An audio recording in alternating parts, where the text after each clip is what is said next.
Me parece que sí, porque ya pude grabar igual. Gracias. Ya, perfecto. No se preocupe.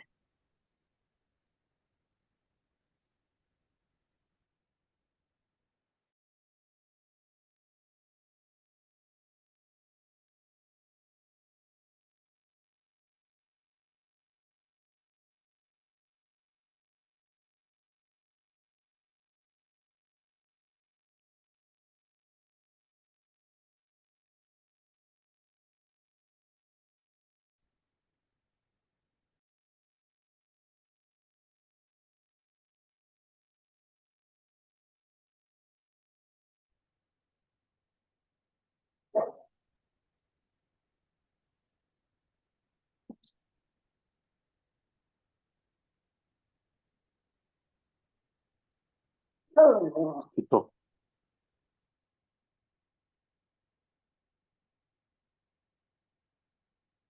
Buenos días.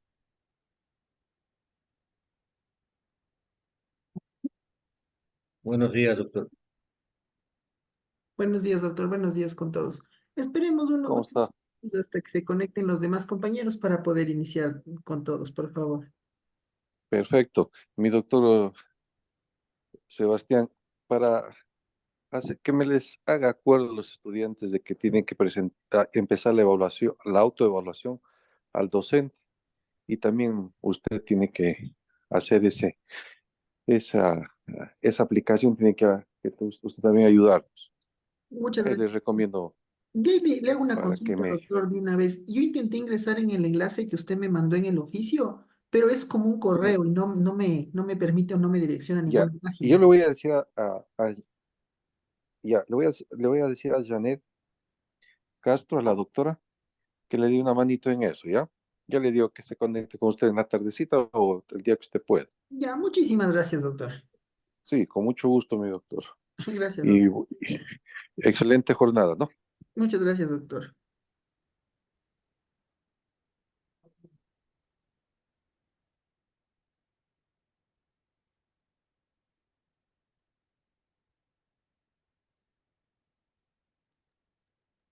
Doctor, buenos días. Buenos días, compañeros. Buenos días, doctor. ¿Cómo le va? Doctor, yo por molestarle nuevamente, Dígame. yo la clase pasada le había solicitado si por favor nos podría subir las clases anteriores y usted nos manifestó que es mejor que estemos conectados.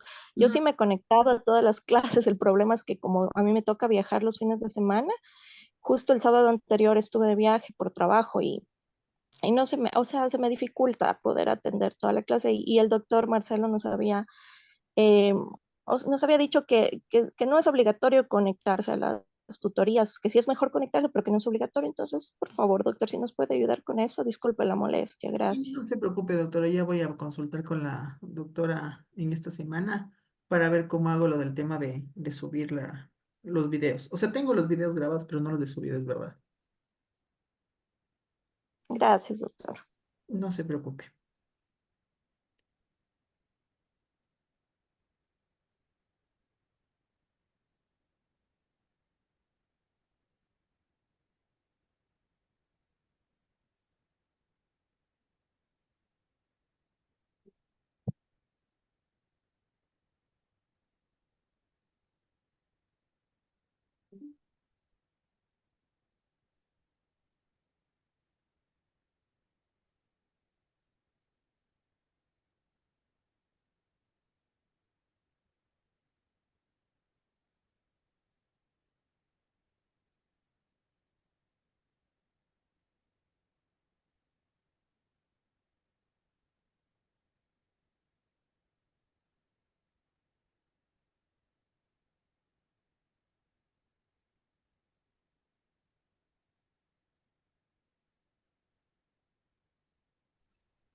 Listo, ya creo que hemos esperado un tiempo prudencial para que se conecten los demás compañeros. Entiendo, los demás se van a ir conectando a lo largo de la clase.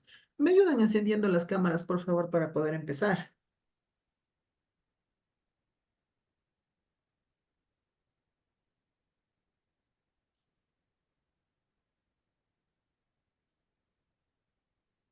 Perfecto. A ver, doctora Diana, ¿nos puede ayudar, por favor, contextualizando hasta dónde nos quedamos de la clase anterior? Doctora Diana Riofrío. Doctor, ¿cómo está? En un momentito enciendo la cámara, por favor. En la clase anterior habíamos conversado acerca de si es posible lo de la nulidad del procedimiento. ¿Ya? Habíamos hablado también de algunas situaciones acerca de sobre las decisiones de los órganos jurisdiccionales, si se pueden anular una vez emitida la sentencia y todo eso. Em, Hasta ahí recuerdo, mi estimado doctor, Listo, que vimos la semana. gracias, doctor. A ver, yo les mandé un poco como que vayan revisando dentro de esta semana e investiguen respecto al tema de las nulidades constitucionales y bueno, las nulidades legales que teníamos dentro del COA. Entonces yo les consulto, ¿qué es lo que pudieron averiguar en ese sentido? ¿En materia administrativa se prevé la posibilidad de nulidades constitucionales o solo nos regimos a las nulidades legales?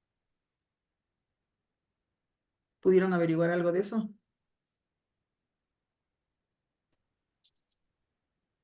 Doctor Oscar, vi que encendió el micrófono.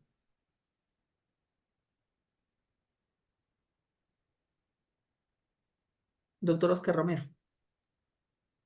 Buenos días, sí, profesor. No se me activó el micrófono, profesor. Listo. ¿Pudo averiguar algo? Aún no, distinguido profesor. Mil disculpas, le ruego, muy amable. No se preocupe, doctor. ¿Alguien pudo averiguar algo de respecto al tema de las nulidades constitucionales y nulidades legales? ¿No? Yo, doctor, lo que pude, de lo que estaba investigando, más hacen la de gran diferenciación, más si son nulidades constitucionales directamente van a una acción de protección hasta inclusive por el tiempo que se demora en resolver.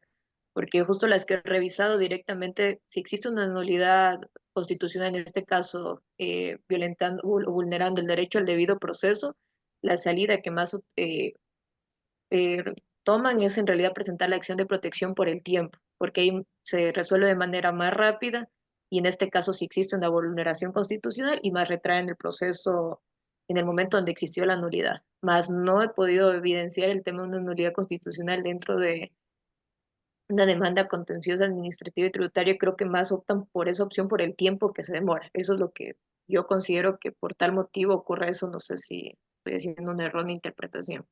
Perfecto, doctora. Muchísimas gracias. Yo les consulto. ¿La falta de motivación es motivo de nulidad o no? Sí, doctor.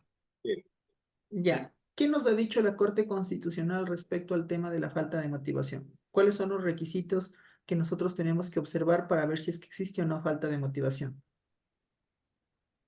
Debe determinar que se encuentren los fundamentos fácticos y normativos y también explica una coherencia y explicación de por qué se está aplicando esos hechos relevantes con la normativa pertinente, no solo enunciarla, sino dar una contextualización de la razón por cual se emite esa motivación. Caso contrario, en este caso hubo una sentencia de la Corte Constitucional donde evidenciaba vicios de que afectan la motivación, que se dividían en cuatro, que eso fue lo que redujo la Corte Constitucional después de que dejó a un lado el test de motivación. Perfecto, doctora. Muchísimas gracias. Sí, a ver, efectivamente hay que recordar que nosotros teníamos algunos parámetros dentro de esa sentencia. A ver, doctor Francois, le tengo con la mano levantada. Sí, doctor, continuándolo con la línea de pensamiento de la compañera Ivana, incluso la Corte Constitucional establece que no es en sí una falta de motivación, sino más bien una insuficiencia de motivación, que es lo que dice la compañera, que si no se establecen las normas relevantes, o sea, que no solo es establecer las normas que son relevantes al caso, sino que hay una mínima suficiencia de motivación cuando se explica el por qué esas normas son aplicadas a los hechos relevantes del caso. Entonces, eso es lo que podemos decir sobre lo que estaba continuando con la línea de pensamiento de la compañera, estimado doctor.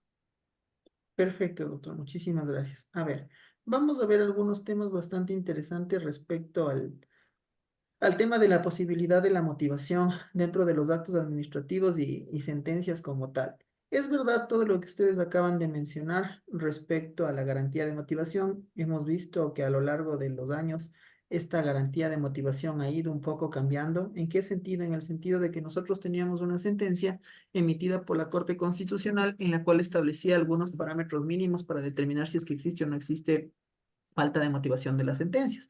Y básicamente estos parámetros eran definidos como lógica y tema de la lógica, el tema de comprensibilidad, ¿no es cierto?, dentro de las decisiones judiciales como tal. Hay que tomar en consideración que esta sentencia, por así decirlo, no es que quedó sin efecto, sino que más bien se complementó con la emisión de la nueva sentencia emitida por la Corte Constitucional, que es la 1158, en la cual se establecieron algunos otros parámetros necesarios para poder identificar cuándo existe o no falta de motivación. Y en síntesis, dentro de esta sentencia, como bien lo han mencionado los compañeros, se estableció un test de motivación. Y dentro de este test de motivación, en este caso ya no solo se habló de la lógica, de la razonabilidad y la comprensibilidad, sino que también se empezó a desarrollar lo que se conoce como los tipos de deficiencia motivacional. Y la Corte desarrolla los elementos relativos a inexistencia, insuficiencia, apariencia, incoherencia, inatinencia, etcétera. Y en razón de aquello, lo que nos está diciendo la Corte Constitucional en síntesis es que para nosotros poder motivar de una forma adecuada un fallo, una sentencia, una resolución, tenemos que cumplir con parámetros mínimos. Ahora bien, en materia administrativa, si es que ustedes revisan el Código Orgánico Administrativo, tenemos algunos parámetros diferentes a los de la sentencia, en los cuales se establece cuándo un acto administrativo se encuentra debidamente motivado. ¿Quién me dice cuáles son estos parámetros? Cuando ustedes van a motivar un acto administrativo, ¿cuáles son los parámetros que tienen que observar? Igual si tienen el código en la mano y lo pueden dar lectura del artículo, mejor.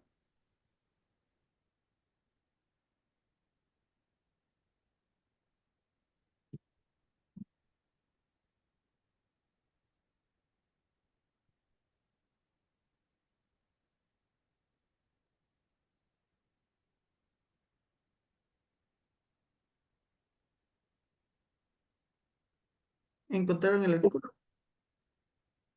El 100, doctor. Léale, por favor, doctor. Motivación del acto administrativo. En la motivación del acto administrativo se observará: 1. El señalamiento de la norma jurídica o principios jurídicos aplicables y la determinación de su alcance. 2. La calificación de los hechos relevantes para la adopción de la decisión sobre la base de la evidencia que conste en el expediente administrativo. 3. La explicación de la pertinencia del régimen jurídico invocado en relación con los hechos determinados. Se puede hacer remisión a otros documentos siempre que la referencia se incorpore al texto del acto administrativo y conste en el expediente al que haya tenido acceso la persona interesada. Si la decisión que contiene el acto administrativo no se deriva del procedimiento o no se desprende lógicamente de los fundamentos expuestos, se entenderá que no ha sido motivado. Perfecto, muchísimas gracias, doctora. A ver, creo que con la lectura del artículo 100 nos hemos dado cuenta de algunos elementos. Primero, que los parámetros para determinar si es que existe o no existe falta de motivación en los actos administrativos es diferente a los parámetros que establece la sentencia de la Corte Constitucional. Más sin embargo, no es menos cierto que los parámetros de la Corte Constitucional lo que hacen es venir a complementar, en este caso, la garantía de motivación. Hay que entender una diferenciación muy clara. Yo no estoy diciendo que motivar un acto administrativo sea menos importante que motivar una sentencia, pero sí quiero dejar en claro que en este caso la carga de argumentación utilizada para motivar un acto administrativo no tiene que ser tan fuerte o tan, en este caso, tan pesada que la carga de argumentación que, por ejemplo, ustedes tengan que emitir al momento de emitir una sentencia, por ejemplo, condenatoria, o el momento de que ustedes tengan que expedir, en este caso, una sentencia dentro de un contencioso administrativo. Entonces, la carga de argumentación sí va a ser más fuerte siempre en una sentencia, a diferencia de un acto administrativo. Es por eso que, pensando en aquello, el Código Orgánico Administrativo pone parámetros claros en los cuales vamos a evidenciar si es que existe o no existe falta de motivación. Y pone 3 parámetros esenciales, como lo acaba de leer la doctora Nora. En primer lugar, que tengamos una relación circunstanciada de los hechos, por así decirlo, que estos hechos sean claros. Segundo, que en relación a estos hechos, la norma jurídica que se esté aplicando sea coherente con esos hechos. Me invento, por ejemplo, yo estoy abriendo un expediente por una construcción sin permiso y resulta que yo le termino aplicando la norma para sancionar, para sancionar en este caso al funcionamiento de los bares sin contar permiso. Si se dan cuenta, los hechos son unos y la norma jurídica es otra. Entonces, ¿cuál va a ser el resultado bajo ese simple escenario de que ese acto administrativo no se encuentre debidamente motivado? ¿Qué es lo que también puede suceder? Que, por ejemplo, el día de mañana, la doctora Nora va a resolver un caso, un acto administrativo en el cual va a conceder un permiso, ¿no es cierto? Y resulta que el momento de la concesión del permiso, la doctora no se percató de que con la norma que estaba revisando los requisitos de esa norma fue derogada y ella está entregando ese permiso bajo los requisitos de la norma anterior.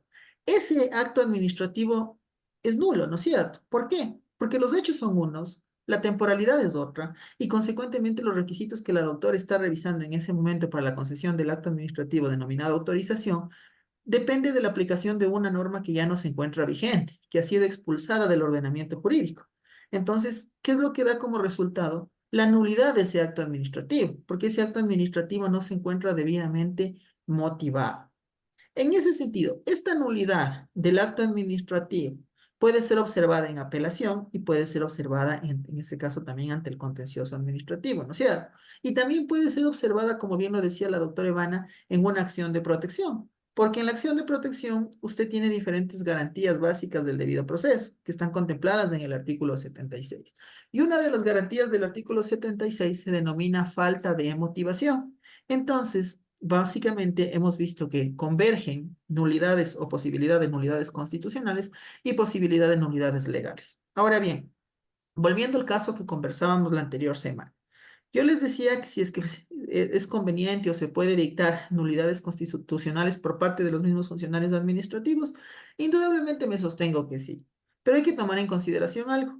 No en todos los casos los funcionarios administrativos, en este caso o dentro de la administración pública, dictan nulidades constitucionales. Es decir, son muy pocos casos o contados casos en los cuales aplican nulidades constitucionales. Y yo les hacía este ejemplo la semana anterior. Les decía, por ejemplo, en los procesos de sumario disciplinarios, los que se llevan a cabo en contra de los, por ejemplo, los servidores del Consejo de la Judicatura. Si bien es cierto, la norma no contempla nulidades, el reglamento de sustanciación de sumarios no nos habla de nulidades, pero ¿qué se hace? Se aplican las nulidades constitucionales remitiéndose al artículo 76 de la norma constitucional. Incluso yo les decía que en este proceso también se aplica la prescripción de oficio. ¿Por qué? Porque lo que están buscando es precautelar un mal, un bien mayor afectando un mal menor, ¿no es cierto? Pero esto no sucede en todos los procesos administrativos. Y recuerdo que una compañera nos ponía el ejemplo de la coactiva. Es indudablemente que en la coactiva la prescripción de oficio no va a operar nunca. Ahí tiene que ser a petición de parte, porque obviamente que se prescribe un título de crédito no le va a convenir a la administración pública porque está dejando de cobrar una determinada cantidad de dinero que posteriormente eso va a llevar a una responsabilidad administrativa para el funcionario en este caso que no pudo realizar las actuaciones necesarias para ejecutar el cobro de ese título de crédito. Entonces, por ejemplo, ahí no va a aplicar la prescripción de oficio, sino va a ser una prescripción a petición de parte. ¿Qué hemos visto con esto? En materia administrativa, no siempre va a aplicar el concepto de que la prescripción va a ser solo a petición de parte, sino que en ciertos escenarios sí aplica la prescripción de oficio.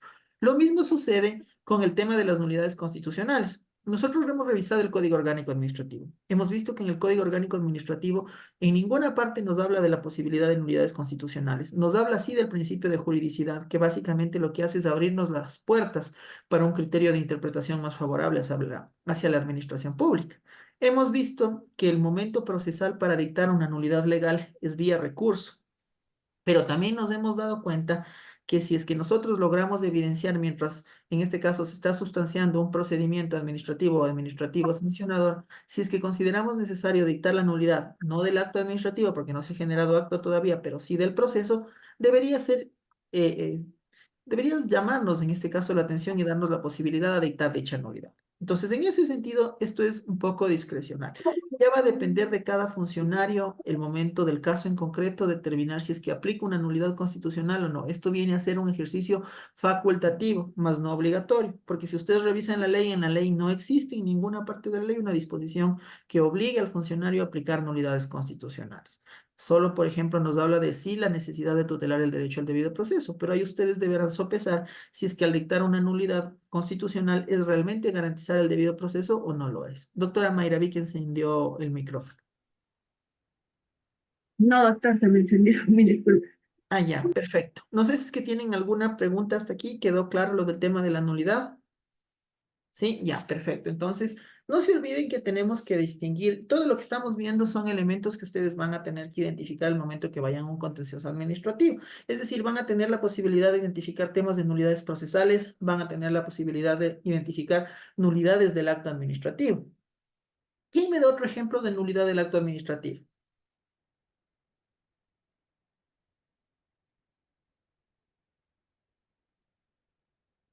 Les voy a traer otro ejemplo, que es el que se debate casi siempre en las acciones de protección.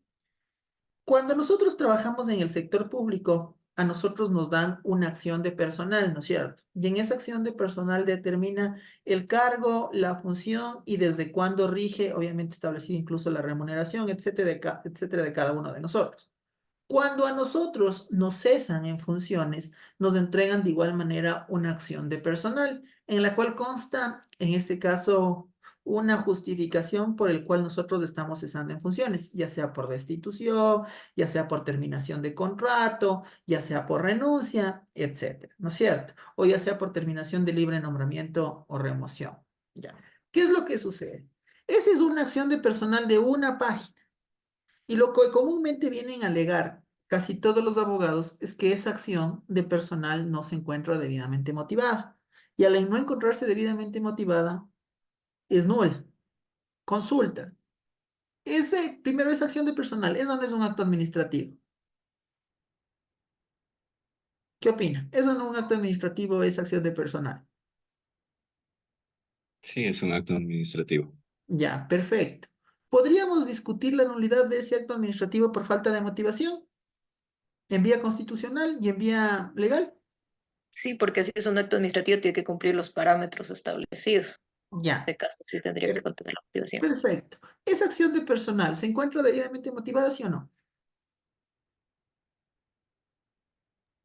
Generalmente en las acciones de protección, perdón, en las acciones de personal son formularios, ¿no?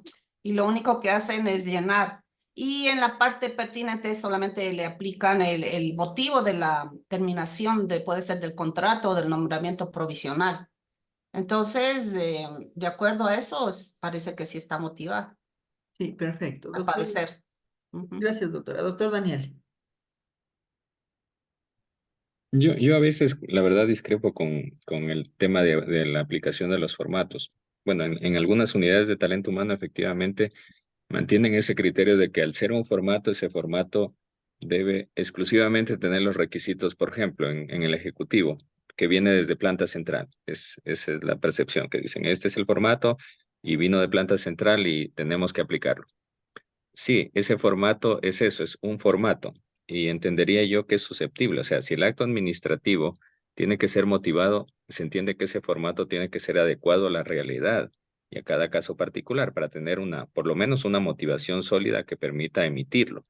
Ahora, lo que sucedía o lo que sucede en las administraciones públicas es que la falta de motivación de eso sí abre la puerta a que sean impugnados o demandados en vía constitucional inclusive.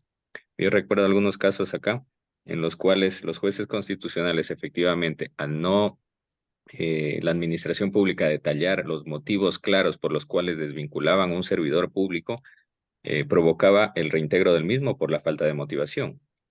Y en sede administrativa se van a ratificar también en eso. Pero claro, la gente busca la opción constitucional porque es un poco más diligente y breve. Pero la falta de motivación va a incidir en un efecto directo en un tema constitucional. Varias sentencias ya se han pronunciado sobre eso. Perfecto, doctor. Muchísimas gracias. A ver, hay que tomar en consideración lo siguiente. Y lo que ustedes manifiestan están en toda la razón. Pero también hay que tomar en consideración algo, que podríamos decir que esta acción de personal viene a ser la materialización de un procedimiento previo, ¿no es cierto? ¿En qué sentido? En el sentido de que, por ejemplo, yo el día de mañana quiero desvincular a la doctora Nora. Si es que yo soy el jefe inmediato de la doctora Nora, lo mínimo que tengo que hacer es yo mandar un memorando justificando por qué solicito la terminación, por ejemplo, del nombramiento provisional de la doctora Nora, indicando que a lo mejor ha existido un concurso previo, que ya ha habido ganadores de ese concurso previo y que producto de aquello, los ganadores de ese concurso previo ya necesitan posesionarse en ese cargo, para lo cual yo requiero la terminación del nombramiento provisional de la doctora Nora, ¿no es cierto? Se levantará en este caso un expediente completo en el cual constará de que efectivamente esa partida fue lanzada a concurso, de que dentro de esa partida lanzada a concurso, el concurso tuvo, no sé, 20 o 30 aspirantes y que de los 30 aspirantes ganó una persona.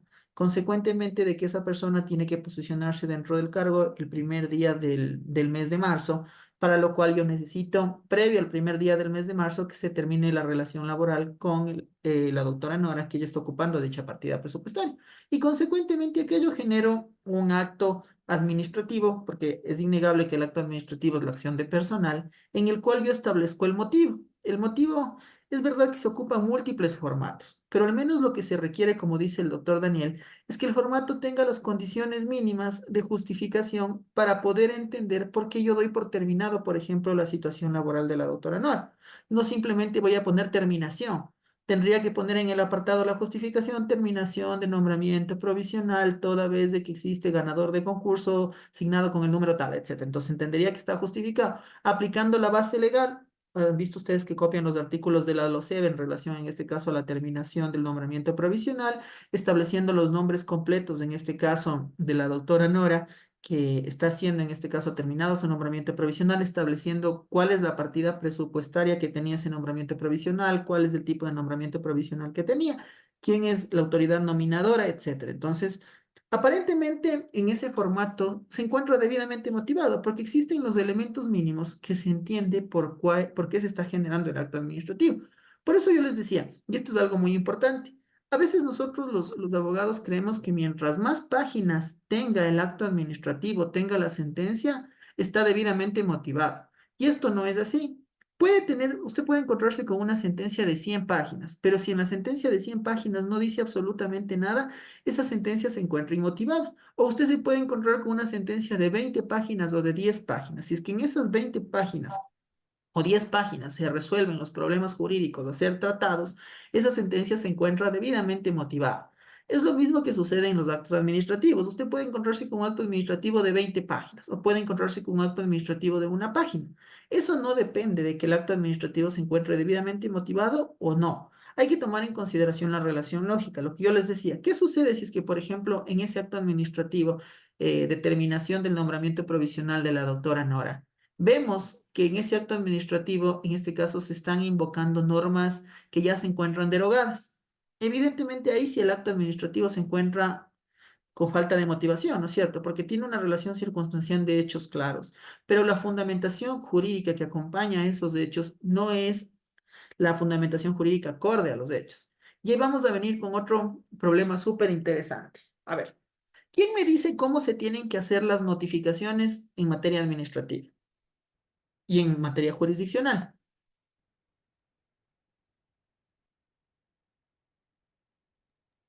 Se lo tiene que notificar de manera personal al funcionario, en este caso en sede administrativa, con el inicio, en este caso del acto, ahí se lo notifica con un citador, incluso hacen la constancia de que él firme para que exista la correcta notificación. Y en sede jurisdiccional, pues ahí se lo cita también personal, inclusive también por boleta se lo puede citar en sede administrativa, que serían las formas de citación. Y de manera también, inclusive en sede administrativa, se puede realizar mediante notificación del correo electrónico. Perfecto, a ver, es notificación en persona, por boletas, medios electrónicos y la otra es por medios de comunicación, ¿no es cierto? Es el último ratio. Exacto. Perfecto. Partiendo de aquello, usted acaba de decir algo muy, muy importante. ¿Por qué la notificación por correo es válida en el sector público? En este caso, el tema por correo incluso se encuentra establecido en el COA, que se puede hacer la notificación inclusive del correo electrónico y en ese caso ya se daba por citado. En el caso de, por eso yo lo considero, o sea, se encuentra ahí establecido, Léale el artículo, por favor. ya le busco. Yo les traigo a consideración este cuestionamiento porque también es algo que se debate mucho dentro de las audiencias, el tema de indebida forma en la notificación. Principalmente, por ejemplo, yo he visto esto que sucede en los policías. Les están notificando por WhatsApp. Por WhatsApp les notifican en este caso, por ejemplo, cuando les destituyen, les notifican por WhatsApp en este caso cuando les cambian de una provincia a otra. Y yo consulto eso, ¿en qué parte del COA establece la posibilidad de la citación por WhatsApp? Por el WhatsApp no, es por el correo. Déjame encontrar el artículo.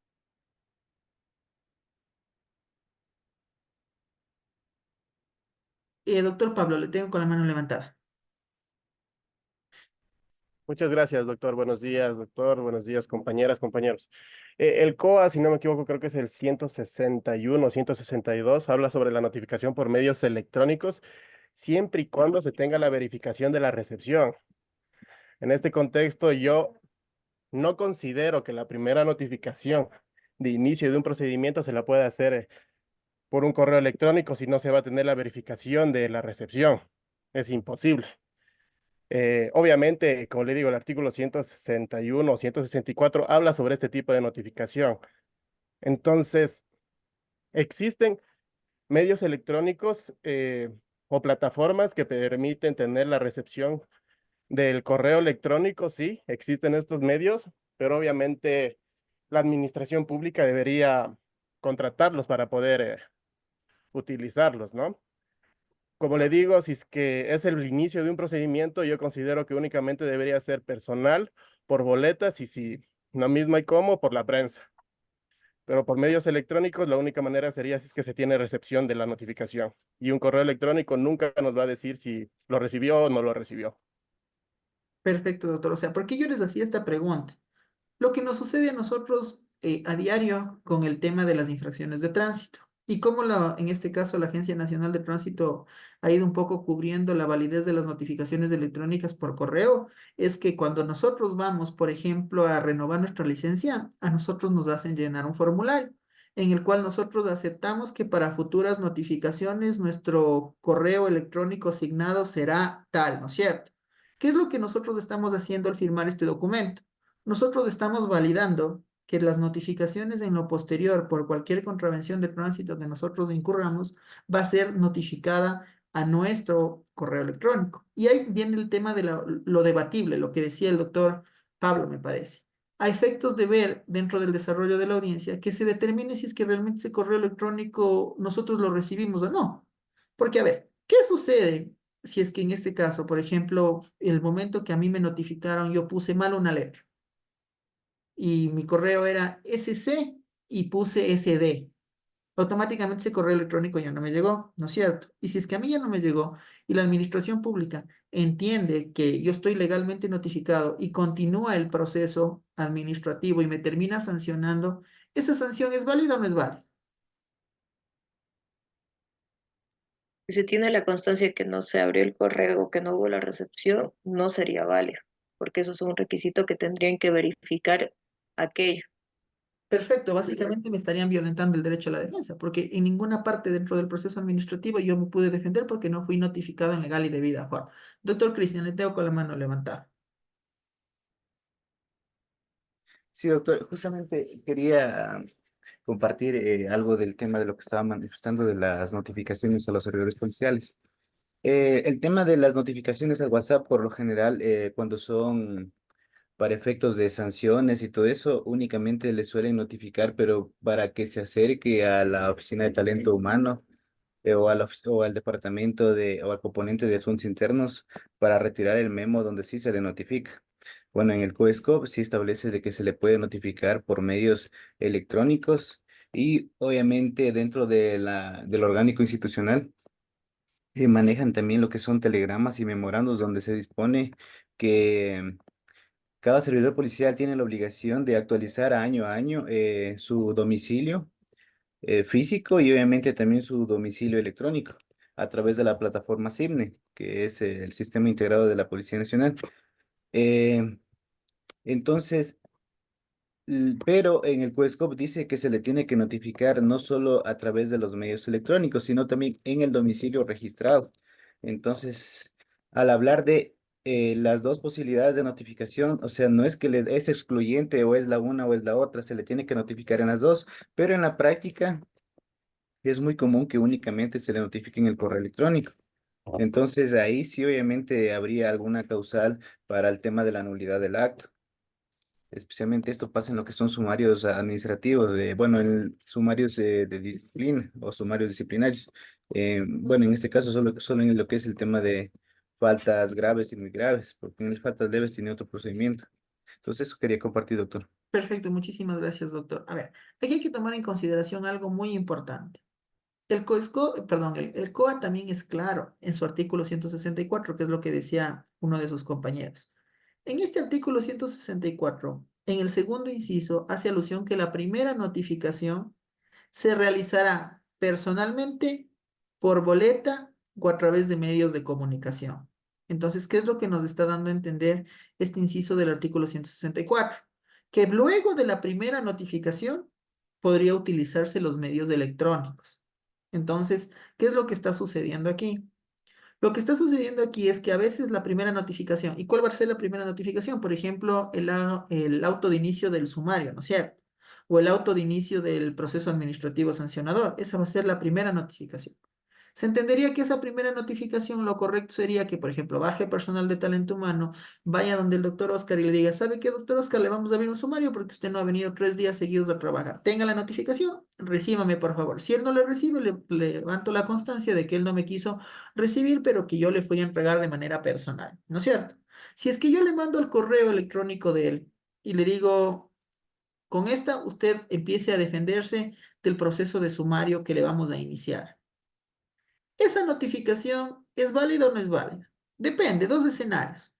Por lo general, yo he visto que en algunas instituciones públicas también cuando uno ingresa a laborar ya le hacen firmar este documento y le dicen, usted determine para futuras notificaciones, duelen desde el correo en el cual usted las va a recibir. Y usted pone, a ver, mi correo para recibir futuras notificaciones será tal, ¿no es cierto?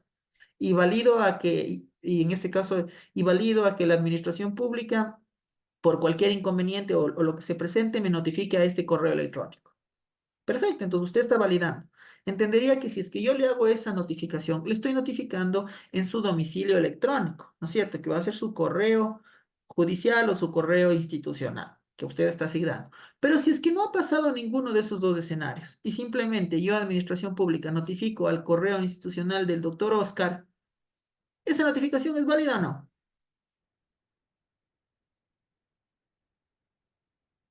¿Qué opina? ¿Es válida o no es válida? La institución pública, a ver, vamos a plantear los dos argumentos. Argumento de la institución pública va a decir que es válida. ¿Por qué? Porque el doctor Oscar tiene un correo institucional, tiene una obligatoriedad de revisar ese correo institucional y dentro de ese correo institucional es parte del ejercicio de la labor que él está haciendo, despachar lo que llegue a ese correo institucional. Entonces, bajo ese concepto, la administración pública va a decir que esa notificación es válida. ¿Cuál va a ser la defensa del doctor Oscar? El COA prevé ciertas modalidades de notificación. Dentro de esas modalidades de notificación se establece que sean personas, se establece que sean boletas, se establece que sea por medios de comunicación. Segundo elemento, en ninguna parte yo he designado como domicilio electrónico este correo electrónico para yo recibir futuras notificaciones. Y tercer elemento, verifíquese la confirmación de la lectura de ese correo electrónico. Porque yo puedo ver el encabezado, veo que dice sumario y simplemente no quiero abrir ese sumario. ¿Cómo usted sabe que se abrió o no se abrió? ¿Qué opina? ¿Es o no debatible las dos posturas? Sí, es debatible, justo se le iba a comentar. Siempre hay en ciertas circunstancias que yo he escuchado que les llegan las notificaciones y no las quieren revisar. Y como necesitan la constancia de que esté abierto el correo, no se puede establecer una citación de manera correcta. Porque puede ser que a mí me lleguen las notificaciones, pero si yo no las abro, yo no he visto la notificación, yo no estoy notificada. Y también desde ahí también se tiene que ver cómo se comienza a contar los términos, desde cuándo hasta cuándo yo puedo incluso dar contestación. Porque si yo no he abierto el correo, no se pueden ir transcurriendo los días porque no estoy notificada. Eso también es tema de debatir para los términos que uno puede ahí acceder al derecho a la defensa en esos casos. Exacto. ¿Y ahí de quién es la carga de la prueba? ¿Quién tiene que demostrar que yo fui legalmente notificado? La La administración pública. administración pública. Exacto. Y ahí se le complica más a la administración pública, porque mi argumento esencial puede ser, a ver, no me aparezco durante todo el proceso y recién digo que yo he visto el correo en el cual a mí me ha llegado ya una sanción y pido la nulidad de todo el proceso. ¿Por qué? Porque digo, a ver, a mí me violentaron el derecho al debido proceso y por favor solicito que dentro del proceso se demuestre cómo se me ha notificado en legal y debida forma. ¿Cómo validan esto las administraciones públicas? Y que es algo de la práctica diaria. Que por lo general a nosotros nos llega un correo y al otro día nosotros ya estamos preocupados viendo qué es lo que ha pasado, acercándonos donde el funcionario y el funcionario ese rato nos dice, recíbame por favor la notificación y nos valida. O segundo le dicen, ¿sabe qué? Necesito que me ingrese un escrito para yo ya entregar las copias, pero desígneme el casillero judicial, el patrocinio del abogado o dónde va a recibir las notificaciones. Entonces, ¿qué es lo que hace? Presente el escrito. ¿Y qué es lo que estoy haciendo yo? En ese momento estoy validando la notificación anterior, pues. Yo mismo estoy dándome ya por notificado, porque yo mismo estoy diciendo, ya verifiqué, ya comparecí, ya señalé casillero, ahora sí, continúe el proceso. ¿Qué es lo que hizo usted? Validó la primera parte. Doctora Diana. Sí, doctor, justamente referente a lo que usted acaba de mencionar, em, cuando yo trabajé en el MIES, a un compañero le notificaron la cesación de funciones porque tenía contrato ocasional Ujú. por Keepbox. Y bueno, él no quería abrir el correo, pero porque ya sabía de lo que se trataba, pero igualmente de talento humano lo contactaron y le dijeron que tiene que abrir el correo porque tiene una notificación pendiente, entonces igual ya se dio por notificado y pues ya no se pudo hacer nada más. Claro, o sea, ya esa es otra manera, porque, o sea, lo más común y que yo he visto en algunas instituciones es que baje el mismo responsable de talento humano y le dice, ¿sabe qué, doctor?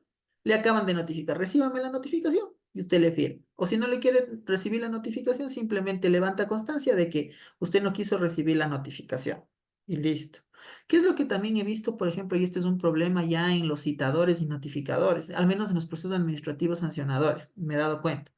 Digamos que yo quiero, en este caso, sancionarle al doctor Ángel, porque el doctor Ángel tiene una discoteca sin permisos, ¿no es cierto? ¿Qué es lo que yo he visto que hacen los notificadores? Como el doctor Ángel, voy a buscarle a su casa y no se encuentra, en ese caso, en el lugar de su domicilio, dicen, perfecto, vamos a notificar por boletas. Pero los notificadores lo que hacen a veces es que el mismo día sacan las 3 fotos y a veces no se dan ni cuenta en el expediente que en los 3 días que sacaron se encuentra parqueado el mismo vehículo al mismo lado, en este caso, y con el mismo perro que está pasando por ahí. Entonces, ¿qué es lo que sucede? Que evidentemente uno se da cuenta de que no se realizaron 3 notificaciones o 2 notificaciones, sino que fue una sola notificación en la cual sacaron 2 fotos. En este caso, y están dando a entender que esas 2 fotos, en este caso, corresponden a 2 fechas distintas. Por eso también hay que ser muy minuciosos nosotros como abogados cuando vayamos a defender este tipo de procesos para efectos de que ustedes primero verifiquen si realmente fue notificado en legal y debida forma. Desde ahí parte todo el ejercicio del derecho a la defensa, sea en sede administrativa o sea en sede contencioso administrativo. Algo me iba a decir algún doctor, le vi con la mano encendida y no, levantada, perdón, pero la bajó enseguida. Eso, doctora Giovanna, perdón. ¿Cómo está, doctor? Muy buenos días, compañeros, muy buenos días con todos.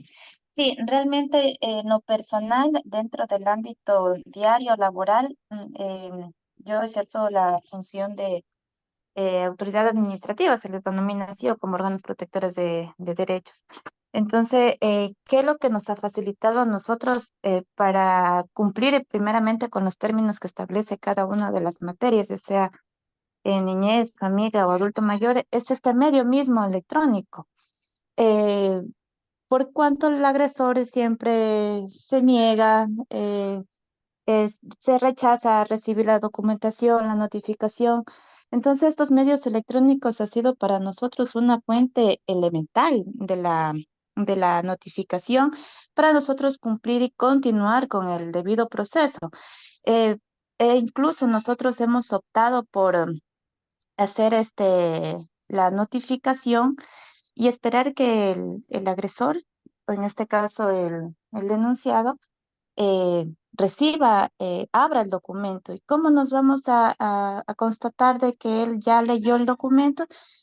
Fácil. Si utilizamos medios de comunicación, por ejemplo, se me ocurre WhatsApp, Facebook, todos estos medios. ya salen los vistos, ya sale que él vio abrió el archivo. Entonces, una vez de que nosotros detectamos de que abrió el archivo, hacemos captura y sentamos razón y nos ha resultado como no tiene idea. Y, e incluso, así él llegue a negar, así llegue a negar el denunciado, o en este caso el agresor, nosotros ya tenemos la captura. Entonces, eso para nosotros es una herramienta esencial. E incluso cuando se encuentran haciendo casos de intimidación o amenazas, cuando se encuentran fuera del país, e incluso mediante el correo electrónico que ya sale en los medios de comunicación, se nos ha hecho de una manera eficiente para trabajar nosotros en el diario laboral. Eso es mi experiencia. Para mí, yo estoy súper de acuerdo de que se trabaje con medios de comunicación, correos electrónicos y más, por cuanto sí agilita al accionar laboral. Perfecto, doctora, muchísimas gracias. Doctora Ivana y doctor Cristian, les tengo con la mano levantada y después doctora Nora. En este caso, lo que manifiesta la compañera, yo considero que se está realizando una incorrecta notificación o citación, en este caso el agresor, porque por un medio de WhatsApp, Facebook, no es un medio oficial para realizar una notificación, en mi criterio y en lo que yo veo la normativa. Ahí un correo electrónico sí podría ser, pero pues, en segunda instancia, una vez que se intenta notificarlo de manera personal, si él se niega a sentar la razón y de ahí proceder por otro medio, pero más no por un medio de comunicación, por ejemplo, el WhatsApp y el Facebook, yo no lo veo correcto y no lo veo tampoco que se encuentra sustentado en la normativa. Si así lo realiza, lo respeto mucho, pero yo en mi opinión personal no estaría de acuerdo. Eso más un criterio, doctor. Gracias, doctora. Doctor Cristian y doctora Nora. Sí, justamente me generó una inquietud respecto al procedimiento que está utilizando la compañera para el tema de notificaciones, porque así, ¿cómo puede certificar de que ese número pertenece al denunciado? ¿Cómo puede certificar de que fue el denunciado quien aperturó el mensaje de WhatsApp? Se puede certificar de que fue el denunciado quien aperturó el mensaje de Messenger? O sea, sí me genera bastante incertidumbre. Incluso así sea un correo electrónico, ¿cómo puedo certificar que ese correo electrónico efectivamente pertenece al denunciado? Porque hay homónimos, a veces se crean correos que solo se los utiliza para una sola vez. O sea, es muy discutible el tema realmente ahí. Y bueno, en este tema también, doctor, en la policía sí pasa este tema de que se les notifica los correos electrónicos, y especialmente en los procesos donde se manejan por ausencia de servicio. Es decir, no se presentan al servicio porque se van a los Estados Unidos o por cualquier otra situación de enfermedad, se les notifica a los correos y sí se les emite el sumario de destitución en rebeldía, y se les termina destituyendo. En ese caso, doctor, aparte, se podría alegar lo que es el tema de la nulidad del procedimiento y retrotraer al momento en que se produjo la nulidad, doctor, en este caso en particular de los policías. Sí, ahí tiene usted dos posibilidades. Podría ganar en lo contencioso administrativo o directamente con una acción de protección por falta de notificación como vulneración al derecho al debido proceso en la garantía de defensa. Perdón, me gustaría ahí aclarar una situación. Bueno, en lo personal, por manejar o trabajar con grupos de atención prioritaria, la ley mismo lo establece, que ya sea por boletas, personal o por cualquier medio electrónico. Entonces, nosotros al tener 24 horas para ya realizar el emitir las medidas y poner en conocimiento del juez competente, pues obviamente nos dan estas facilidades e incluso hay criterios y eso mismo va dentro de la BOCO, dentro de la Corte, donde establece que con tan solo la versión y será el mismo hecho para llevar a cabo como única prueba incluso. Y también el tema de la notificación es en base a la información que dé la víctima en este caso, pero por estos casos especiales. Eso es lo que nosotros, como dentro de la institución, y no solo de nosotros, sino a más a nivel nacional, tema de las juntas, el tema de la notificación, por el término y por estar dentro de un grupo de atención prioritaria, como son niños, niñas, mujeres y adultos mayores. Ya, gracias, doctora. Doctora Nora le tenía con la mano levantada y después conversamos un poco todos los temas. Ya. Básicamente, doctor, quería hacerle, por favor, dos consultas para ver a través de su experiencia el tema que me ha pasado a mí, si me puede solventar. Mire, por ejemplo, los funcionarios públicos dentro del expediente o del procedimiento administrativo, ¿no? Ellos dicen, sí le notifiqué al correo electrónico. Pero, por ejemplo, a mí me pasó que yo ya he revisado, ¿no? He hecho de revisar incluso con un amigo ingeniero en sistemas, nunca me llegó el correo, pero me fui a revisar el proceso y sienta el secretario la razón de que sí fue notificado el correo electrónico, ¿no? Entonces eso también nos deja en este tema del derecho no nos dan el derecho a la defensa, ¿no? Porque ellos se mantienen en eso. ¿Cómo se podrían ellos o cómo se aseguran, ¿no? De que sí nos notificaron? Segundo, doctor, en los funcionarios públicos, en las instituciones públicas, ¿no? Se manejan los sistemas, ¿no? Por ejemplo, el KIPUX, ¿ya? Y el KIPUX es un medio de notificación al usuario válido para los procesos, el KIPUX, considerando que el KIPUX no tienen todos los administrados o los usuarios. Esas eran mis preguntas, doctor. Gracias. De nada, doctora. A ver, doctora Mayra, le tengo con la mano levantada. Sí, doctor, buenos días, doctor, buenos días, compañeros. Doctor, yo tenía un caso hace tiempo que de un sumario administrativo de un docente. Eh, a este docente lo notifican por hostigamiento al estudiante, pero como es considerado como una falta leve, le dan el paso al rector para que él, bueno, después de hacer las investigaciones, todo le dan paso al rector para que el rector le notifique al docente, pero nunca hubo otra notificación, simplemente lo llamó a la oficina y le dijo, bueno, le dio el trámite, le dijo, aquí está, lee, me lo devuelves y ya, y se acabó. Entonces yo considero que ahí nunca hubo un acto, un acto de inicio, perdón, donde lo notificaron. Simplemente le dieron el trámite, el procedimiento, el proceso, perdón, para que lea y después se defienda. Y como no había notificación, entonces nosotros le dijimos que no, o sea, no se presente, no conteste porque nunca hubo una notificación legal. No hubo un acto de inicio, simplemente le dieron para que lea y ya.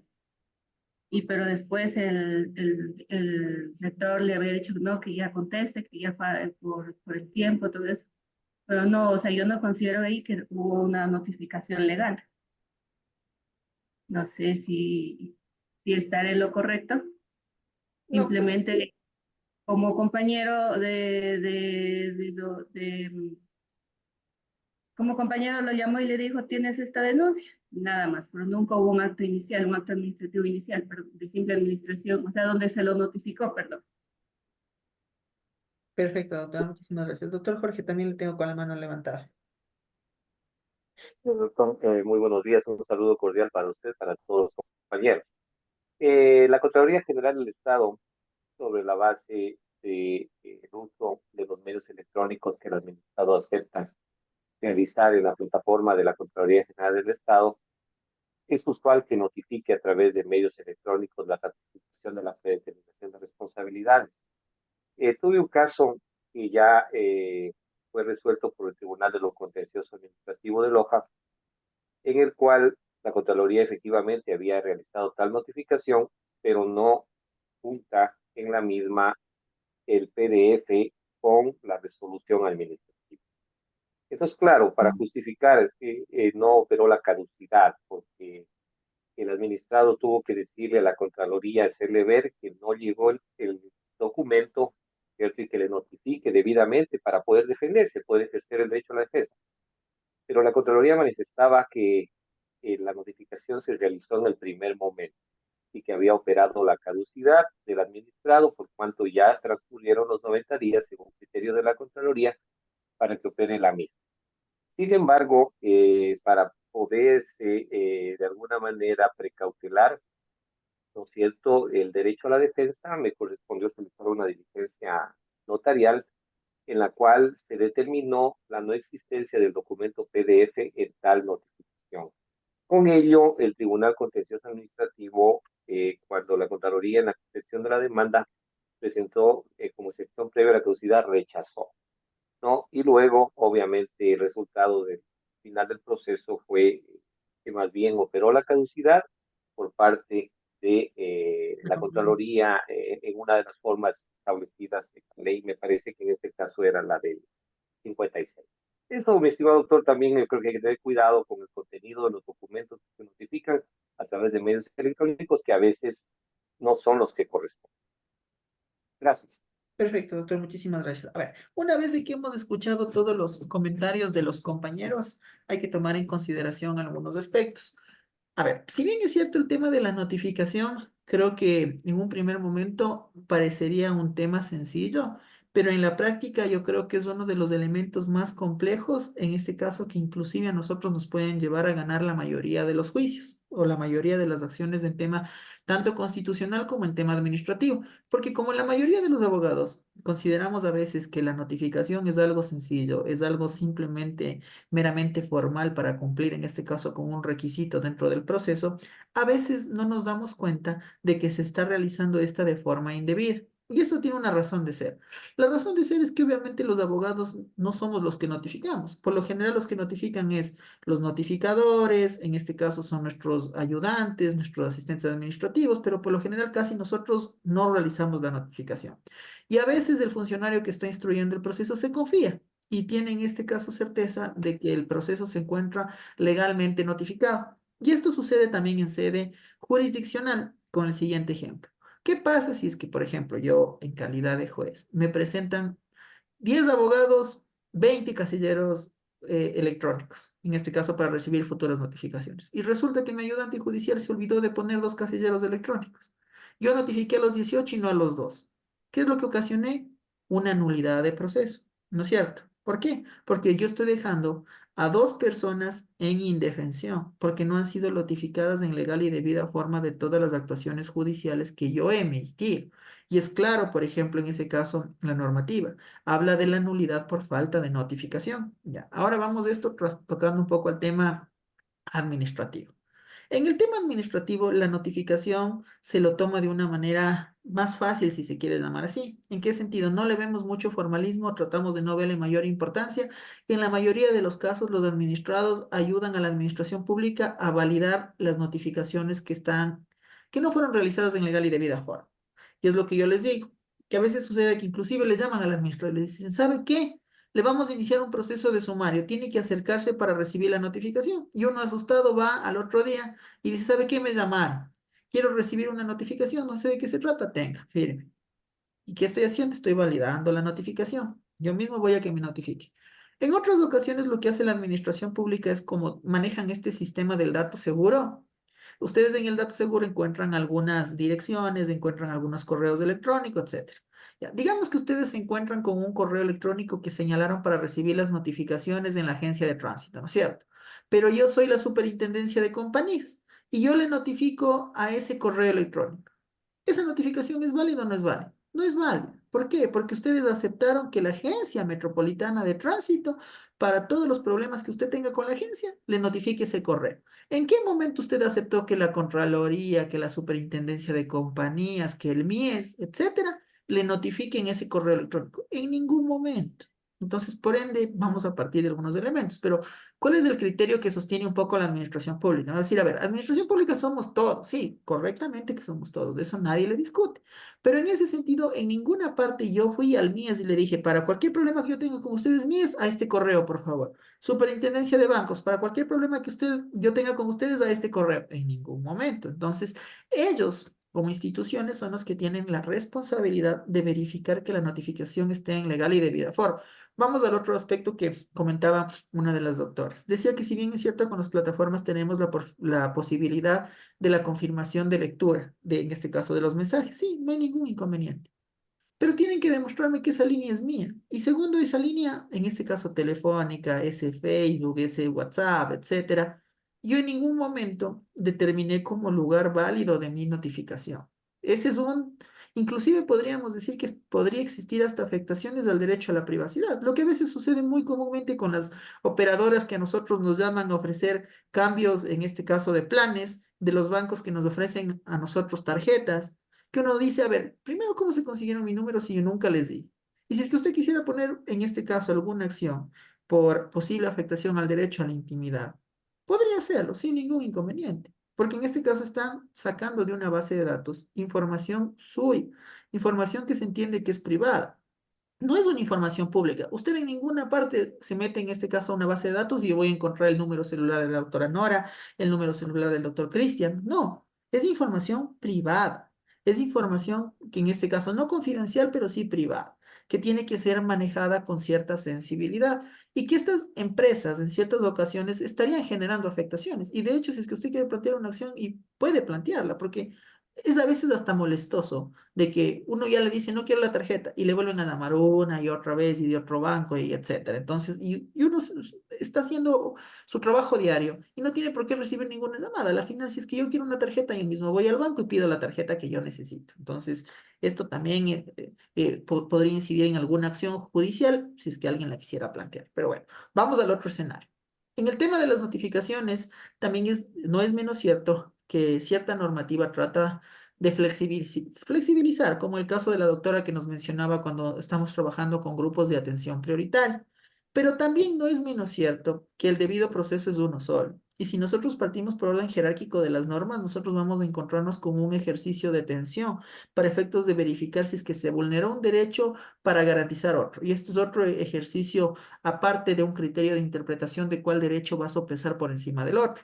Entonces, eso ya es discutible en otra esfera. Lo que sucede muy a menudo es que efectivamente yo víctima voy y digo, ¿sabe qué? Mi esposa me está pegando, ¿no es cierto? Mi esposo me está pegando. Necesito una boleta de prohibición de acercamiento, ¿no es cierto? Mi esposo vive en tal lugar, notifico que le notifiquen ahí, o si no, este es el correo electrónico, notifíquenle a tal correo electrónico, ya. Esa notificación al correo electrónico es discutible. Es discutible porque, por ejemplo, ya yo voy, no me alejo. Y le van a decir, usted estuvo legal y debidamente notificado. A ver, ¿dónde está la notificación? Ya hay un correo electrónico. ¿Quién le dijo que ese correo es mío? ¿Quién le dijo que yo ocupe ese correo? Ese correo yo le encargué a mi secretaria y mi secretaria es la que me maneja ese correo. ¿Y dónde está la carga de la prueba? De la administración pública, ¿no es cierto? Entonces es subjetivo. Ya, está bien que está abierto el correo, sí, pero usted tiene la certeza de que yo abrí ese correo. No tiene la certeza de que yo abrí el correo. Entonces, es discutible. Y esto se discute mucho en acciones de protección. La mayoría de acciones de protección, cuando buscan alegaciones de debido proceso, son por indebida forma en la notificación.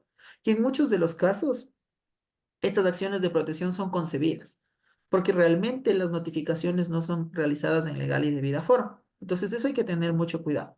Pero hay otros temas y también hay que ser sinceros. En la mayoría de los casos, nosotros validamos las notificaciones indebidamente realizadas. Porque nosotros nos notifican el día de hoy y el día de mañana ya estamos poniendo un escrito diciendo para futuras notificaciones al correo número tal. Entonces, ¿qué estoy diciendo? Que ya validé la notificación anterior y que me voy a defender. O yo mismo comparezco y digo, notifíqueme, ¿sabe qué? Ayer me llegó un correo, ¿de qué se tratará? Y le dice, sí, tenga aquí, le imprimo, por favor, recíbanme. Ya, validado. O yo ya contesto directamente, como me dice, tiene 10 días para presentar prueba, yo el otro día ya presento mi prueba, es este, es este, es este. Entonces yo ya validé esa notificación. Y ahí si usted quiere ir a alegar en este caso que la notificación no fue hecha en legal y debida forma y que hubo vulneración al derecho a la defensa, ¿qué le va a decir el juez? Que no hay vulneración al derecho a la defensa, le voy a decir, usted ya está compareciendo, usted ya está solicitando práctica de prueba. Entonces no puede existir aquel. O también es como estrategia, lo que decía una de las compañeras, a veces, ya, sí me llegó. Pero yo digo, a ver, me notificaron un correo que yo nunca acepté para notificaciones. Perfecto, sí me llegó, yo sé que me iniciaron un sumario. Esperemos a ver qué pasa. Espero, resuelvo. Y recién en la resolución digo que me he enterado porque me han contado, etcétera, que yo ya he sido removido del cargo. ¿Y qué alego? En este caso, la nulidad de todo el proceso. Y ahí es cuando se complica, porque realmente el que tiene que probar la nulidad, en este caso, es decir, que estuvo legalmente notificado, es la administración pública. La administración pública va a decir, yo le notifiqué este correo. Y yo le voy a decir, ¿y ese correo quién le dio? ¿Quién le ha dicho que ese correo es mío? ¿Quién le ha dicho que yo manejo ese correo? Y quien tiene la carga de la prueba es la administración pública. Entonces, demuéstrame que realmente yo en algún momento acepté ese correo. Es complicado. Para el juez es más fácil declarar en ese caso la nulidad, retrotraer por vulneración al derecho al debido proceso y que le vuelvan a notificar en legal y debida forma. Eso. Entonces, un poco contextualizando ese escenario, hay que tener mucho cuidado en lo del tema de las notificaciones. Como les digo, hay veces que nos parecen a nosotros temas súper simples, pero pueden acarrear serias consecuencias, como el caso que nos mencionaba su compañero, que nos decía que, por ejemplo, realmente él entró a discutir eso en el contencioso administrativo y realmente la figura de la caducidad se dio la vuelta. No es que le aplicó la caducidad al administrado, sino fue la caducidad a la administración pública, toda vez de que se le pasaron los tiempos para poder, en este caso, iniciar una acción de control. ¿Por qué? Porque en este caso fue notificado en legal y debida forma, pese a que él sabía que estaba legalmente notificado. Entonces, sí es debatible este tema. En lo personal, yo les digo, hay que tener mucho cuidado en ese tema de notificaciones. ¿Qué es engorroso el tema de la notificación personal? Créanme que indudablemente lo es. Y que hay artimañas para evitar la notificación personal, créanme que sí, porque también sucede. Usted sabe que vive el ciudadano X en tal domicilio. Yo me voy a buscar el ciudadano X en tal domicilio y sale cualquier familiar y le dice, ¿sabe que él ya no vive aquí? ¿Me puede recibir esta boleta? No, yo no le puedo recibir. Dije, usted quiere fijado.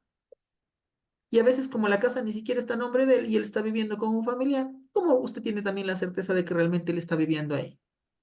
Y también a veces se caen por esos temas, pese a que, por ejemplo, ya no hice la notificación de forma escrita, pero dejé fijado 3 veces en el domicilio. Pero si es que usted demuestra que ese no es su domicilio, está mal hecha la notificación. Entonces, esto es bien complejo y por temas, en este caso, de vulneraciones al derecho al debido proceso, existen vulneraciones al derecho al debido proceso. Entonces hay que tomar en consideración todos estos aspectos, inclusive para las acciones de protección. A ver, cuando uno va a una acción de protección, usted para verificar la competencia del juzgador tiene que verificar 2 requisitos esenciales. ¿Cuáles son? ¿Cómo usted radica una competencia en una acción de protección? Domicilio del actor. Ya, uno el domicilio y la otra.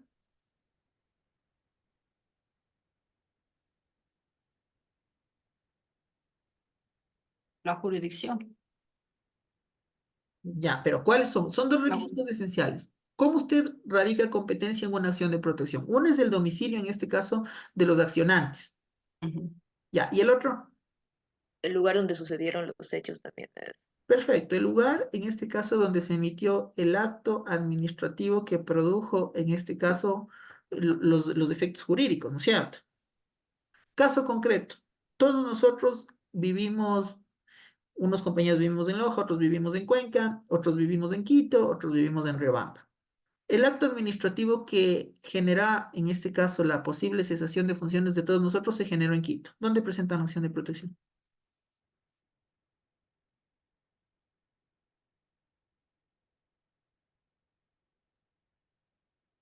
Cualquiera de los dos puede ser. Puede Perfecto, ser en Quito o puede ser Dios, por ejemplo, yo soy de Loja, yo lo presento aquí en Loja, porque es mi domicilio.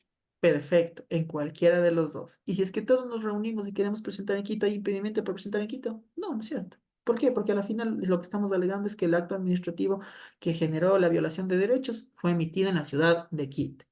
Pero si no queremos presentar en Quito y usted quiere presentar en Loja, yo quiero presentar en Quito y la doctora quiere presentar en Cuenca o en Riobamba, puede hacerlo, no hay ningún inconveniente. Entonces, eso hay que tener también mucho cuidado. Y esto, por ejemplo, tiene que ser revisado por parte del juzgador a efectos de determinar si es que es competente o no es competente para conocer esta acción de protección. Doctor Frank Royce.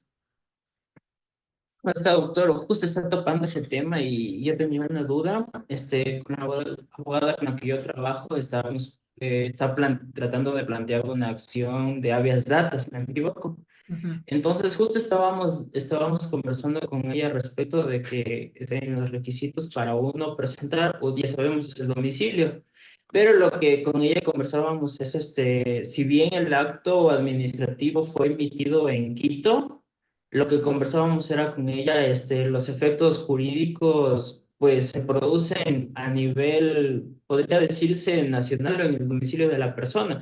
Porque es verdad, es una cédula que no está con los datos correctos, con los apellidos no están correctos, es una ciudadana extranjera. Y en el registro civil le niegan a corregir esta información. Entonces, para esto hicimos el trámite administrativo correspondiente.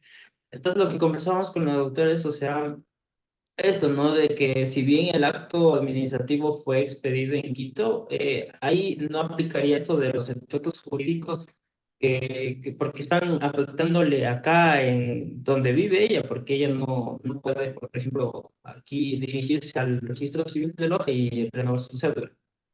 Entonces, No sé si estoy correcta con esta apreciación o cuál sería su opinión, doctor. ¿Dónde piensa presentar usted? En Loja. Sí, exactamente, exactamente. En Loja estábamos conversando. Sí, sabemos por el domicilio, pero ella le entraba la duda, por esto que también establece la norma que debe ser, puede ser, mejor dicho, donde se emite el acto que producen los efectos jurídicos. Sí, a ver, Bueno, la aquí hay que tomar posibilidad. en consideración algo. El ejemplo que usted está planteando le da igualmente las dos posibilidades. Una presentar en Quito, otra presentar en Loja. ¿Por qué? Cuando ustedes hablan de competencia, nos remitimos, por ejemplo, al COGEP. Y el COGEP nos da dos formas de competencia. Una competencia excluyente y una competencia concurrente. Y si es que usted revisa en este caso la Ley Orgánica de Garantías Jurisdiccionales y Control Constitucional, la garantía, cuando se habla del tema de la competencia, no le pone una no le pone una disyuntiva y le dice en este caso si es que es de un lado o es en el otro, o no le pone una conjuntiva que dice tiene que ser en los dos lados. En este caso, ¿qué es lo que le da a entender? Que puede ser en un lugar, que en este caso va a ser el domicilio en el cual tiene la persona accionante, o otro lugar donde se han generado el acto administrativo, se han producido los defectos, es lo que dice, ¿no es cierto? Es decir, que usted tiene dos posibilidades. Por ejemplo, si es que quiere plantear en Loja, puede hacerlo en Loja. Más aún tomando en consideración que el registro civil tiene, en este caso, dependencias a nivel nacional y que obviamente va a tener un representante en la ciudad de Loja, en este caso, que pueda comparecer y pueda ejercer el derecho a la defensa en Loja. Y tomando en consideración cuál sería ahí la justificación usted, que primero el domicilio de la señora, digamos que lo tiene en Loja y que consecuentemente a tener el domicilio en Loja, la producción del efecto jurídico también se realizó en Loja. Porque digamos que en este caso, ella al vivir ahí, ella fue notificada en este caso con esta accionar, que si bien es cierto el acto administrativo se emitió en planta central, que es en este caso en la ciudad de Quito, eso no obsta a que también sea competente el juzgador de Loja para que conozca la vulneración o la presunta vulneración de, en este caso, de esta garantía jurisdiccional. Entonces, tiene esas dos posibilidades. Entonces, no hay ningún inconveniente en ese sentido. Más aún hay que tomar en consideración algo que las garantías jurisdiccionales gozan del principio de formalidad condicionada, que implica que no es que nos vamos a atar a rajatabla las disposiciones legales. Inclusive, por ejemplo, ustedes revisan la Ley Orgánica de Garantías Jurisdiccionales y en la Ley Orgánica que todavía no ha sido reformada, se dice que el juzgador en primera providencia, cuando no es competente, tiene que decirle que no es competente, para efectos, en este caso, de no conocer el fondo de la garantía jurisdiccional y que usted vaya al juez competente. También de igual manera le dice que el juez en la primera providencia tendrá que hacer la calificación de la garantía jurisdiccional, es decir, si es que cumple o no cumple los requisitos. Eso dice la ley. ¿Qué es lo que ha dicho la Corte Constitucional? La Corte Constitucional ha dicho en una sentencia, me parece que es la 00116 PJO, que las garantías jurisdiccionales, al ser en este caso elementos esenciales para que buscan garantizar la tutela efectiva de los derechos de cada una de las personas, tienen que gozar del principio de formalidad condicionada. Y al gozar del principio de formalidad condicionada, existe una obligatoriedad del juzgador de convocar de manera inmediata a una audiencia, a efectos de que en audiencia pueda determinar si es que existe vulneración o no a un derecho constitucional.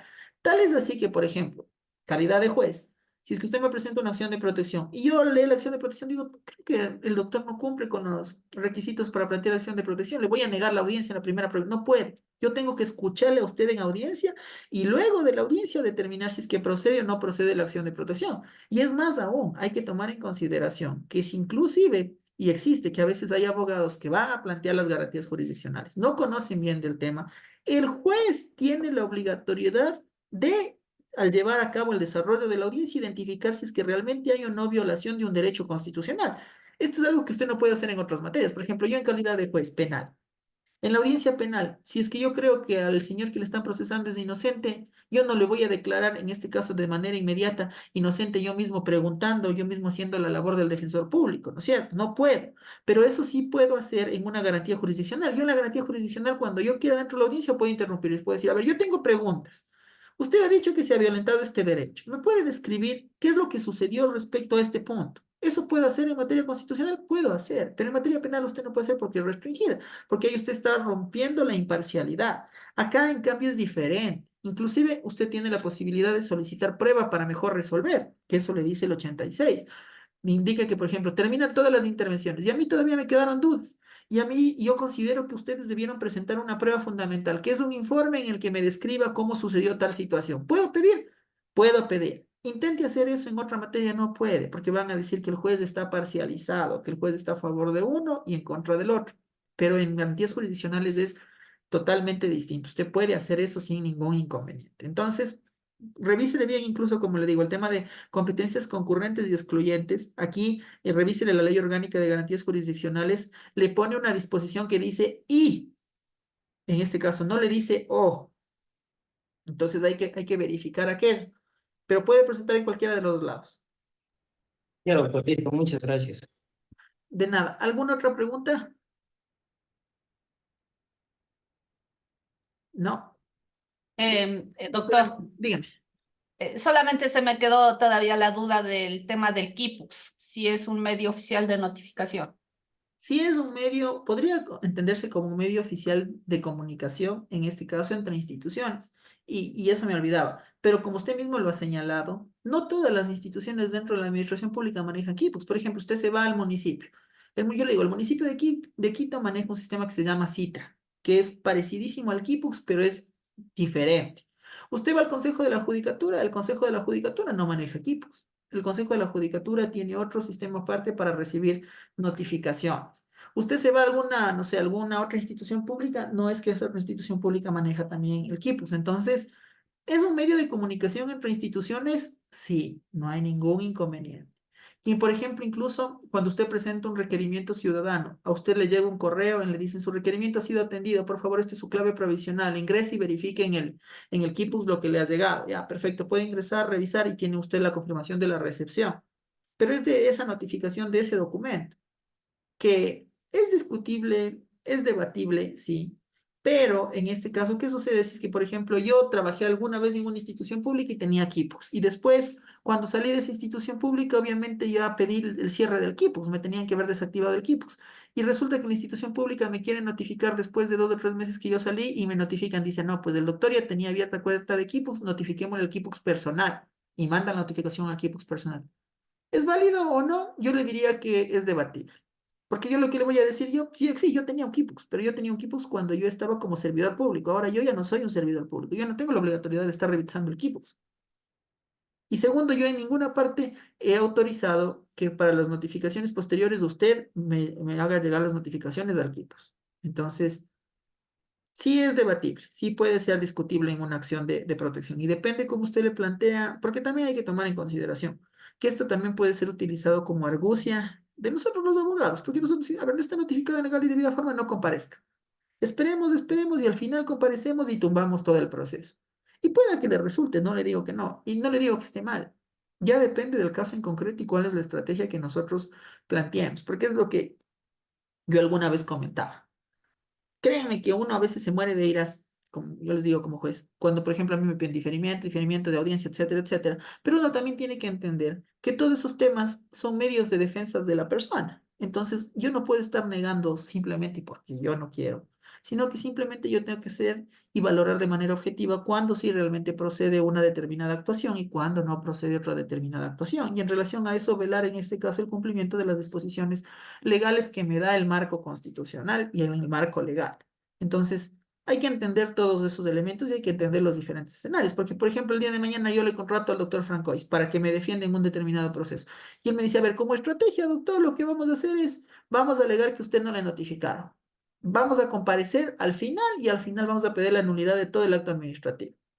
Ya, hay dos posibilidades.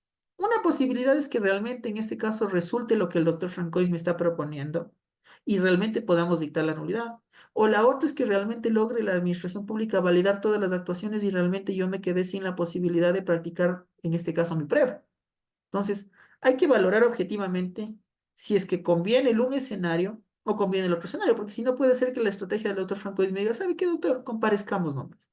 Esta infracción que le han iniciado es una infracción que nosotros la podemos tumbar facilito. Simplemente hay que presentar esta prueba, esta prueba, esta prueba y con esto solicitamos el archivo. Y ya, perfecto, comparecemos el otro día, presentamos la prueba, se sustancia y se archiva. O sea, ya depende también del criterio de la defensa, cómo usted lo quiera ver como estrategia. ¿Por qué le digo como estrategia? En el primer escenario resulta que yo no tengo prueba y resulta que yo sé que yo fui responsable. Entonces, ¿qué es lo que está buscando el doctor Francois con eso? Está buscando, en este caso, una estrategia para buscar primero dilatar el proceso y segundo, ¿cuál es realmente el objetivo de él al dilatar el proceso? Buscar que se haya operado la caducidad o que haya operado la prescripción. Para con eso lograr en este caso que yo no pague una multa. ¿Por qué? Porque realmente no tiene él cómo justificar de que yo no haya incurrido en esa infracción, más aún cuando toda la prueba que tiene la administración pública demuestra de que efectivamente yo cometí la infracción. ¿Qué es lo que él está buscando? Él está buscando una artimaña legal, por así decirlo, para lograr obtener su objetivo. En el segundo escenario, él está consciente de que la prueba que tiene la administración pública es una prueba muy laxa y que él puede tumbar esa prueba sin ningún inconveniente y que a él no le interesa que se dilate el proceso, más bien le interesa que el proceso lleve su curso normal, que se resuelven los plazos y términos establecidos en la norma, porque al final de eso yo voy a obtener una ratificatoria de estado de inocencia. Entonces, depende del caso en concreto. Ahí ustedes valoren en cuál de los unos sí les conviene y en cuál de los otros no. Porque también hay otros abogados que lo que hacen es ya, no se dejan notificar. Pierden todo en administrativo. En administrativo ya tienen la sanción, ya les van a iniciar la fase coactiva. Y recién cuando les van a iniciar la fase coactiva, ¿qué es lo que hacen? Presentan acción de protección. Y dicen, ¿sabe qué? El proceso es nulo. Nunca me notificaron violación al derecho a la defensa. Viene donde el juez verifica y dice, efectivamente, no les notificaron. Se retrotrae todo desde un inicio. Y hasta que se retrotraiga todo e incluyase nuevamente, ya operó la prescripción, la caducidad. Y ustedes ganaron el caso. Entonces ya depende cómo ustedes lo vayan a manejar. Ya, dudas, inquietudes, quedó claro el tema de la citación, quedó claro el tema de las notificaciones. Profesor, una consulta. Dígame, doctor Oscar. Más bien mi consulta es si se incluiría ahí la no validez en el caso de que la autoridad le notifique por equipos a un funcionario de la terminación de sus relaciones laborales. Si es que usted sigue siendo funcionario y le notifica, yo diría que está bien realizada la notificación. Más aún cuando, por ejemplo, usted dispone, en este caso, que ese es su usuario y todo para la solicitud de aquello. Pero depende. O sea, como le digo, es subjetivo y también depende un poco en el ámbito jurisdiccional del criterio del juez. Y perdónenme que les diga así, porque creo que en derecho todo el mundo nosotros nos hemos dado cuenta que todas las leyes tienen un montón de vacíos. Y que esos vacíos de las leyes, los abogados lo que hacemos es tratar de cubrir con la interpretación que nosotros creemos que se aplica a esa ley. Pero también hay que tomar en consideración que todos nosotros tenemos criterios diferentes.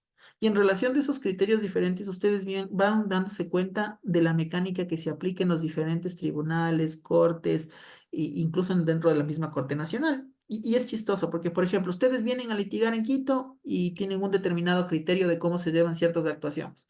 Ustedes van a litigar en Guayaquil y tienen un criterio diferente de cómo se llevan determinadas actuaciones. Yo les digo eso por experiencia propia. Yo soy juez en Quito, pero como yo tengo competencia a nivel nacional, cuando tengo casos con fiscales de Guayaquil, ellos tienen una noción diferente de cómo funciona el proceso penal a la que tienen los de Quito o a los que tienen de Manabí, etc. Entonces, cada uno viene con su interpretación del derecho totalmente diferente, pese a que tenemos la misma norma, y creo que todos somos conscientes que tenemos la misma norma, pero las interpretaciones son distintas. Entonces, en ese sentido, ya va a depender de qué tipo de juez sea en el cual le recaiga, por ejemplo, esa acción de protección. Porque puede decir, la interpretación de ese juez puede ser, a ver, las formas de notificación, según el 140-144 del COA, dice que será en persona o por boleta. Ya, esta notificación no es ni en persona, no es por boleta. Y segundo, no existe ningún documento, en este caso, que acredite que usted ha dispuesto que para cualquier proceso que tenga en contra de la institución, será en este caso válida las notificaciones por equipos. En ese sentido, concedo la acción de protección. O puede ser que haya otro juez en el que diga que efectivamente el KIPUX es un medio de notificación electrónica. Y al ser un medio de notificación electrónica, en este caso es un medio que usted ha aceptado desde el primer momento que usted ha iniciado su relación laboral. Y producto de aquello, usted ha recibido a lo largo de todo su tiempo que ha estado laborando en la institución un sinnúmero de comunicaciones que le han llegado y usted ha despachado comunicaciones en el KIPUX. En dicho sentido, se toma en consideración que fue notificado en legal y debida forma. Más aún, incluso cuando usted tiene la posibilidad dentro del mismo sistema de verificar que el documento ha llegado al destinatario y que el destinatario ha verificado en este caso y abierto el documento. Entonces, yo no considero vulneración al derecho al debido proceso, continúen y están legalmente notificados. Entonces, ya depende, como le digo. Si es debatible, y es debatible precisamente porque la norma tiene vacíos. La norma no es clara en ese sentido. Por ejemplo, hay esta ley de comercio, de firmas y comercio electrónico, y dice que en este caso, que tendrá preponderancia la notificación por medios electrónicos. Y por ejemplo, yo les digo, yo de hecho en mis providencias, en todas les pongo cuando la segunda notificación y voy a notificar a casilleros electrónicos que de conformidad con el artículo tal del COI, la resolución tal del Consejo de la Judicatura y esta ley de comercio electrónico y firmas dispone que se deberá, en este caso, tomar prevalencia la notificación por medios electrónicos. Entonces quedan legalmente notificados. Y obviamente después se sienta la razón de la secretaria, que ha sido legalmente notificado, etcétera. Pero que al final sigue siendo debatible, porque no quita más adelante en el juicio que me va a decir, doctor, es nulo lo que usted me ha notificado. Demuéstrame que a mí me llega alguna notificación. Y entramos en el mismo debate. Entonces, sí es discrecional. No les voy a decir que no, es discrecional y al menos en materia administrativa es más discrecional, no solo en el tema de la citación, sino en todos los temas, porque como nosotros tenemos un excesivo reglamentarismo en materia administrativa, ese excesivo reglamentarismo deviene, a mi criterio, en una vulneración al principio de seguridad jurídica. Porque, a ver, creo que todos los abogados no somos todólogos, vamos teniendo ciertas ramas de especialización, vamos determinando algunos criterios específicos y también obviamente como la norma es tan amplia, no es que nosotros nos conocemos todas las normas y todos los artículos de todas las normas, sino que en la casuística nosotros vamos aprendiendo y vamos en este caso verificando el trámite específico que tenemos que seguir en un escenario o en otro escenario. Entonces, sí genera afectación al principio de seguridad jurídica y es contradictorio lo que yo les decía en la primera clase, pero en razón de aquello se trata de levantar el COA para reglamentar todo un procedimiento administrativo. Después viene la Procuraduría y dice la Procuraduría que realmente se tiene que aplicar siempre norma especial por sobre norma general, que en pocas palabras nos dice el COA no sirve para nada, es una norma supletoria y que ustedes apliquen el COA solo en norma supletoria y siguen aplicando todas las otras disposiciones. Veamos esta otra contradicción que conversábamos el otro día, que qué pasa con las infracciones que no están catalogadas como leves, graves y muy graves en los plazos de prescripción. Vemos de que, por ejemplo, el COA no nos habla de la nulidad constitucional, mas sin embargo en la práctica nos damos cuenta de que sí existe una posibilidad de nulidad constitucional. Vemos que el COA en este caso define ciertos modos de notificación o citación, mas sin embargo vemos que también eso sigue siendo discrecional en la práctica. Y son algunos aspectos que también nosotros nos damos cuenta que son elementos que pueden ser debatidos indudablemente dentro del contencioso administrativo. Vemos inclusive en el tema de los parámetros de la motivación, que la Corte Constitucional da unos parámetros, el COA nos da otros parámetros de la motivación. Y también vamos a entender que la motivación de los actos administrativos van a ser distintos. Por ejemplo, un acto administrativo de remoción de un cargo no va a ser el mismo acto administrativo de sanción por no tener un permiso de construcción, ¿no es cierto? Porque el uno es un procedimiento administrativo ordinario y el otro es un procedimiento administrativo sancionador especial. Entonces, van cambiando todos esos aspectos. Ya, no sé si tienen hasta aquí consultas, dudas, inquietudes. Doctora Giovanna, vi que encendió el micrófono. No, doctor, disculpe. Ya, ¿alguna duda adicional? ¿No?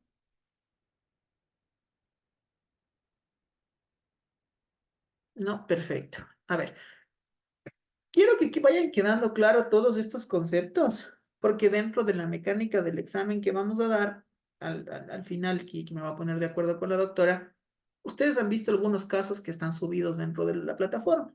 Entonces, en relación a esos casos, van a haber preguntas puntuales, que implica que ustedes van a tener que revisar el expediente y en relación al expediente van a tener que ir identificando ciertos aspectos. Me invento si es que existen vicios, si es que hay causales de nulidad, si es que en este caso dentro del expediente hay vulneraciones al derecho al debido proceso, si es que existía, si es que se dictó o no se dictó temas de nulidades constitucionales, si es que, por ejemplo, ustedes van al contencioso administrativo, cuál sería la forma de presentarse ante el contencioso administrativo, etcétera, cosas así.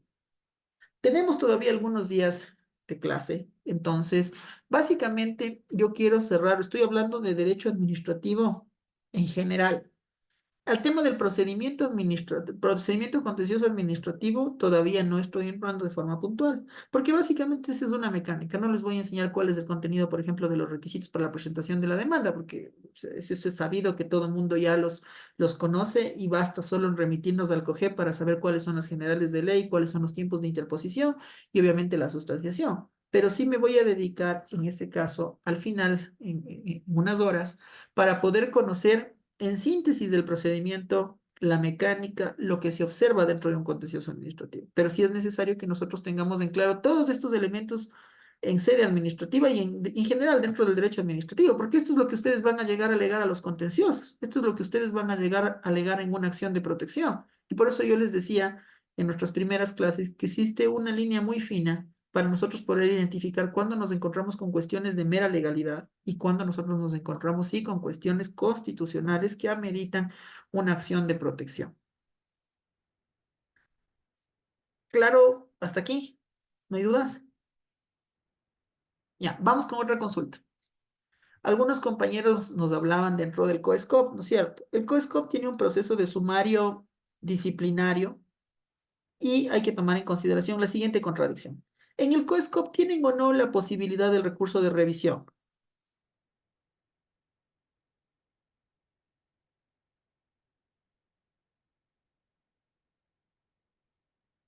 Si tienen el COESCOP a la mano, revisen. A ver, quiero alguien que me ayude teniendo a la mano el recurso de apelación en el COESCOP y vean si hay recurso o no de revisión. Y en el COA que tengan por favor a la mano el recurso de apelación y el recurso de revisión. Ubíquenlo en la norma porque vamos a hacer una comparación en este instante. Quiero leer los dos artículos y que ustedes se den cuenta cuál es la posible contradicción que tenemos en esta norma.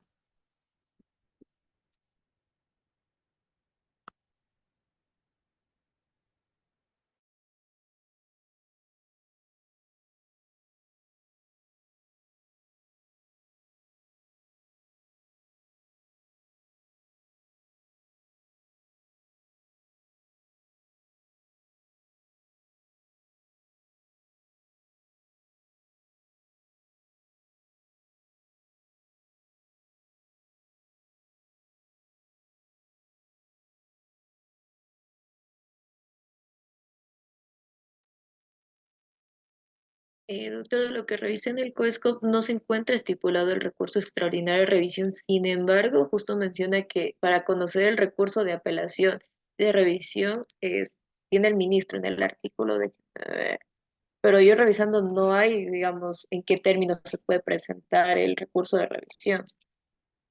Lo único que establece el En el artículo COESCOP. 64 en el numeral 12.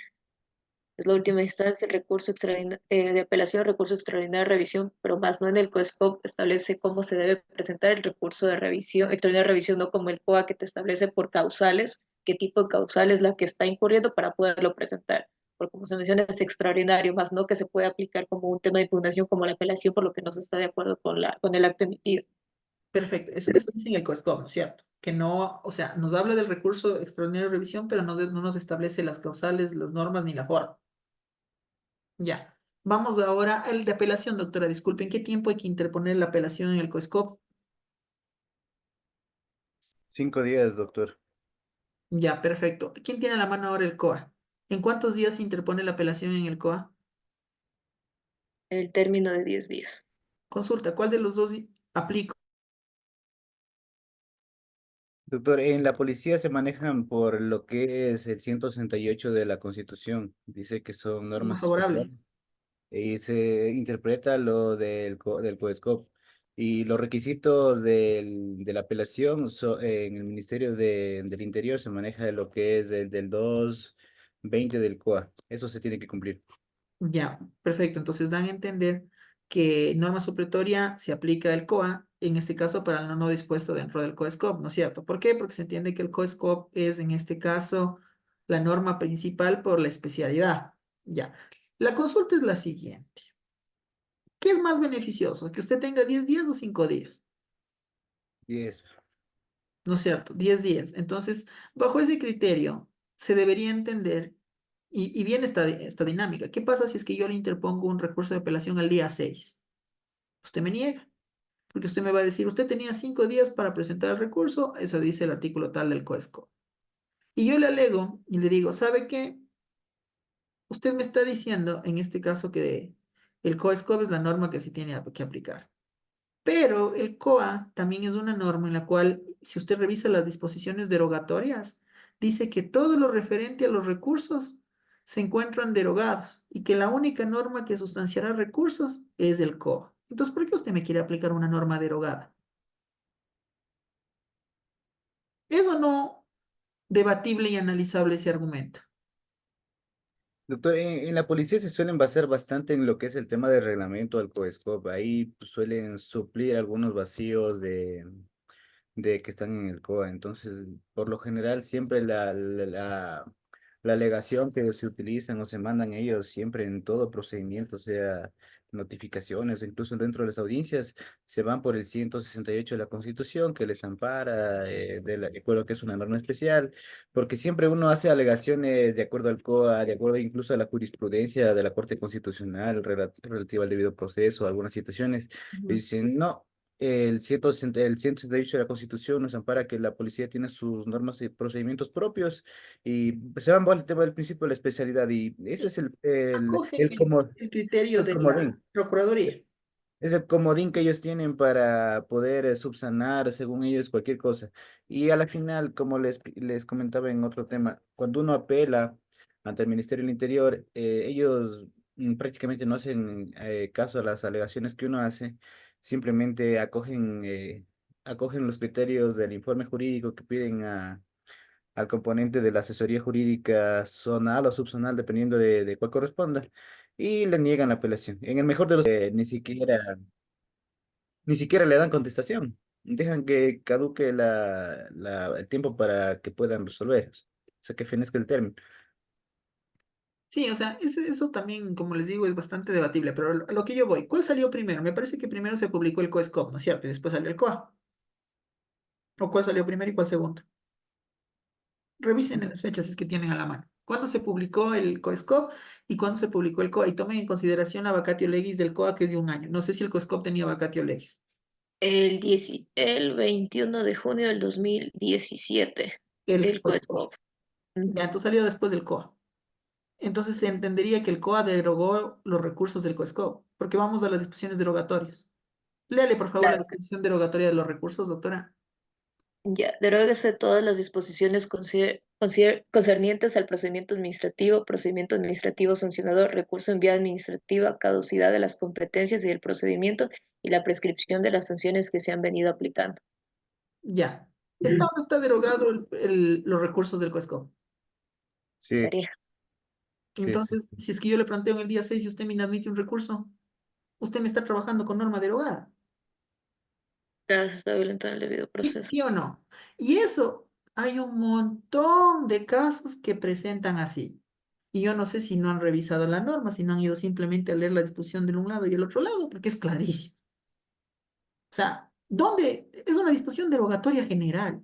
Y ahí vamos al otro criterio, de que se sostiene a nivel de doctrina que cuando la derogatoria no es específica, se deroga todo y no se deroga nada, que ese es el otro criterio que le van a sostener. Porque si yo le digo, se deroga todos los procedimientos, pero ¿cuáles son? ¿En qué normas están? No es la diferencia, por ejemplo, usted va al COIP o va al COGEP. El COIP dice, se deroga el Código de Procedimiento Penal, se deroga el Código de Ejecución de Penas y se deroga el Código Penal. Entonces tiene disposición derogatoria precisa de los cuerpos normativos que han quedado sin efectos. Pero si usted tiene una disposición abierta que dice deróguese todo lo referente a procedimiento administrativo, administrativo sancionador y recursos, usted derogó absolutamente todo lo que se encuentra antes de la publicación del COA. Y que en la práctica no es tan así, porque si ustedes se dan cuenta, entonces el procedimiento del COESCOP estaría derogado. Y no es así, porque se sigue aplicando el procedimiento del COESCOP. El procedimiento de la LOCEP estaría derogado. Y no es así, porque se sigue aplicando el procedimiento de la LOCEP. Entonces, por eso les digo, son disposiciones derogatorias que derogan todo y a la vez no derogan nada. ¿Y cuál es el inconveniente? Que hasta ahora, en una acción de protección, no se ha llegado a debatir esos aspectos. O al menos yo no he visto. No sé si es que ustedes en las provincias en las que se encuentran han visto que se esté alegando aquello y cómo han resuelto los jueces. Que me parece a mí un tema súper interesante y debatible, porque a la final podrían esto llegar o no a un contencioso administrativo y no solo a un tema constitucional. Sí, porque a la final posiblemente estamos en una ilegalidad, porque usted me está restringiendo un derecho fundamental que es el derecho a recurrir. Usted me alega de que mi derecho a recurrir yo tenía 5 días para presentar el recurso, más sin embargo el COA me dice que tiene 10 y tengo una disposición derogatoria que dice que los recursos se derogaron en las otras materias. Entonces, ¿por qué usted pretende que yo presente un recurso de apelación con una norma derogada? Eso no es debatible.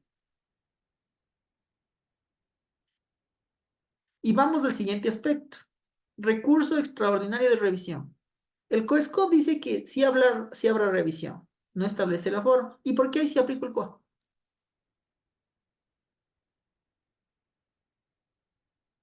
Claro, ¿por qué ahí se aplica en el COA? Doctor Cristian, usted que es experto en los procedimientos de los policías. O sea, no tanto, solo por ahí algo lo que he podido litigar. El tema es que siempre es esa conveniencia. Ellos nunca. Bueno, a ver, partiendo del tema, a ver, por ejemplo, dentro de la institución policial hay muchas personas que trabajan en el ámbito administrativo, o sea, en la oficina, por así decirlo, talento humano que es P1, incluso en el componente de asuntos internos, que no es requisito para pertenecer a estos componentes ser abogado. Entonces, cualquier persona que labore dentro de la institución que sea policía puede ser policía, perdón, puede ser ocupar esos cargos. Entonces, ellos aplican la norma de acuerdo a conveniencia y de acuerdo para sustentar sus actuaciones administrativas. Porque por lo general en la policía siempre tratan de ver la manera de perjudicar al personal policial, cosa que es algo que no debería pasar porque todos son miembros de la institución policial y en un momento determinado van a estar en la misma situación, pero pasa. Entonces, aplican bajo el criterio de que si es que algo que no tienen claro, se aplican la supletoriedad en ciertos casos, pero en ciertos casos no. Entonces, ese es el tema, o sea, siempre lo aplican a conveniencia. Gracias, doctor. A ver, lo que yo les acabo de mencionar, o sea, si ustedes se dan cuenta, lo que yo voy trayendo más a colación son temas de proceso, porque son, las normas creo que la tenemos y creo que lo que nosotros tenemos que hacer cuando tengamos un caso en concreto es ser bastante minuciosos en revisar no solo la norma que presuntamente es la que se sustancia dentro del expediente, sino ir más allá y ver cuáles son las normas con las cuales se correlaciona ese procedimiento para verificar si es que realmente la aplicación de la norma es la correcta o no. Porque la mayoría, en este caso, lo que hace es, a ver, es de la policía, COESCO, puro y duro COESCO, y no se da cuenta que en ciertas ocasiones se entremezcla, por ejemplo, con el COA. O usted, por ejemplo, va a Ministerio de Salud, Ley Orgánica de Salud, Reglamento de Ley Orgánica de Salud y aplica sobre eso. ¿Y por qué sucede eso? Por el criterio que sacó la Procuraduría. Criterio muy personal. Y si alguien trabaja en la Procuraduría, disculpen, pero a mí me parece que ese criterio está hecho pedazos, o sea, que está mal hecho. Para mí está mal hecho ese criterio, porque primero ni siquiera la Procuraduría tenía las competencias para llegar a realizar una interpretación de normas. Si usted revisa, la Constitución le dice que la interpretación de normas es una facultad restrictiva para dos órganos. Uno, el órgano que emite la norma, que en este caso viene a ser la Asamblea Nacional por una interpretación de normas, y el otro, en este caso, la Corte Constitucional cuando se trate de interpretación de normas que tengan que ver con derechos constitucionales. ¿Qué es lo que hace la Procuraduría? La Procuraduría absuelve simplemente consultas relativas a la aplicación de norma, pero no es que interpreta lo que dicen las normas. Y la Procuraduría hizo una interpretación de normas. Incluso fue más allá, hizo una solución de antinomias, porque usted revisa, analiza temas de cronología, analiza temas de especialidad, analiza temas de benignidad o malignidad, analiza temas de jerarquía, que no es propio de las competencias. O sea, eso hay que tomar en consideración. Aquellos como a mí me solicitan en una audiencia que yo realice una interpretación de norma, yo no soy competente para realizar una interpretación de norma. Por más de que en ese momento sea un juez constitucional, es una facultad restrictiva que me impone la misma Constitución. Entonces, criterio muy personal. Yo les invito a que revisen este pronunciamiento de la Procuraduría. No me acuerdo si lo cargué. Y si no lo cargué, revisen, es un pronunciamiento que sacó la Procuraduría respecto al ARSA. Simplemente no es deber, no es obligación, pero los que les voy diciendo sí les pido que traten de irlo revisando porque les va a servir a ustedes. O sea, en algún momento les va a servir. Revisen qué es lo que dice ese criterio, saquen sus propias conclusiones respecto a ese criterio y también analicen lo del tema de si es que estaría derogado o no estaría derogado, si es que realmente se tendría que aplicar los recursos con el COA o se tendría que aplicar los recursos con el COESCOP. En la práctica sabemos que el COA es suplemento. Desde ese criterio lo están utilizando de manera supletoria y que la interposición de recursos y todo se sigue sustanciando con la norma especial y lo que no está regulado se aplica el COA. Pero la disposición derogatoria a mí, también consulten qué pasa cuando se deroga todo, si es que realmente sí se deroga todo o cuando se deroga todo no se deroga nada. Entonces ese también para que un poco vayan investigando. No sé si tenemos consultas, inquietudes hasta aquí.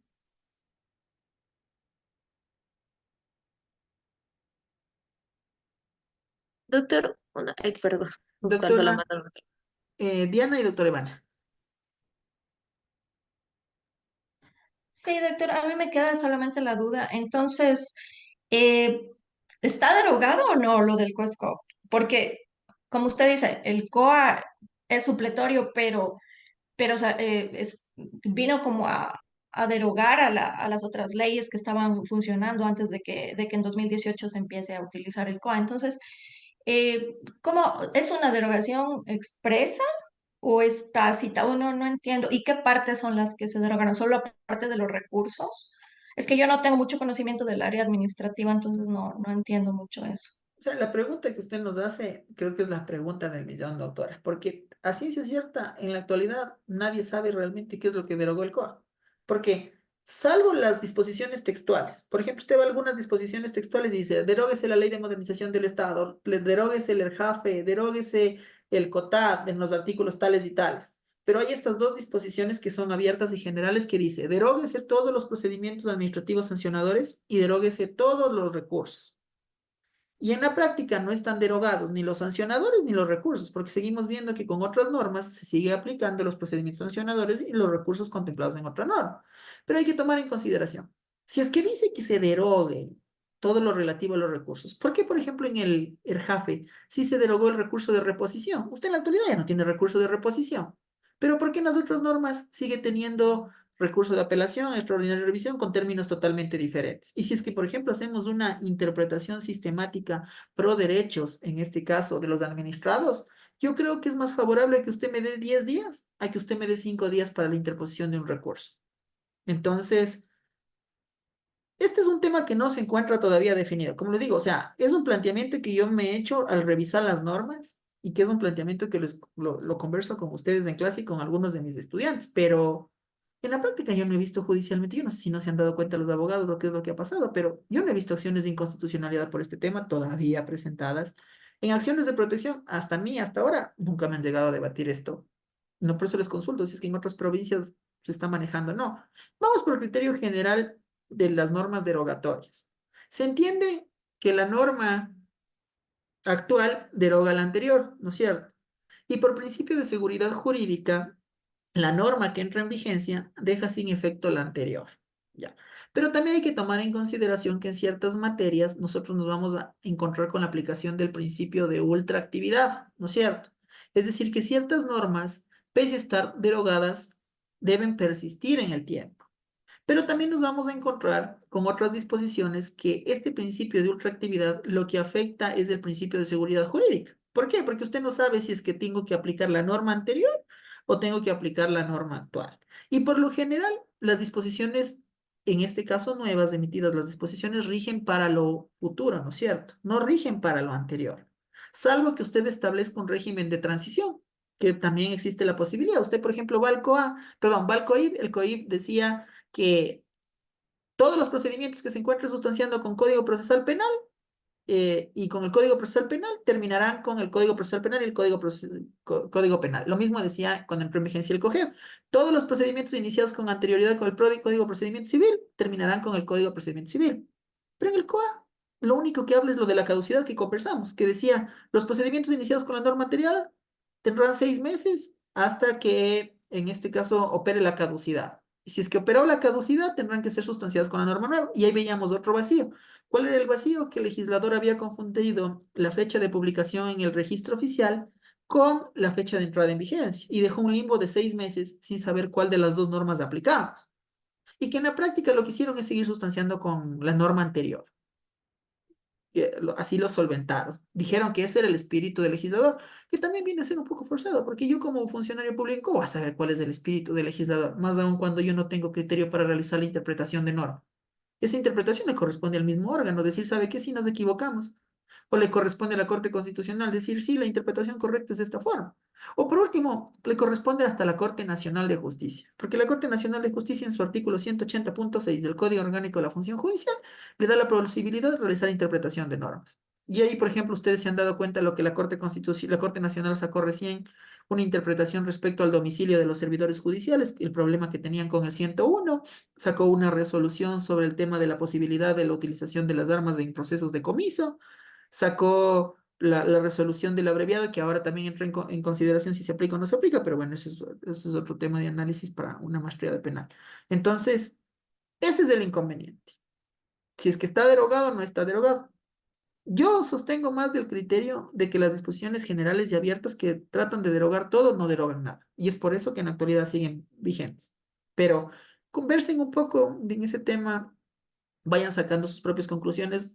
Lo bueno de una maestría es que uno no va como en pregrado, a creer que el profesor es el único que sabe todo y simplemente tomar apuntes y creer que eso es ley. En una maestría uno tiene la posibilidad de debatir los criterios, en este caso de formarse su propio criterio.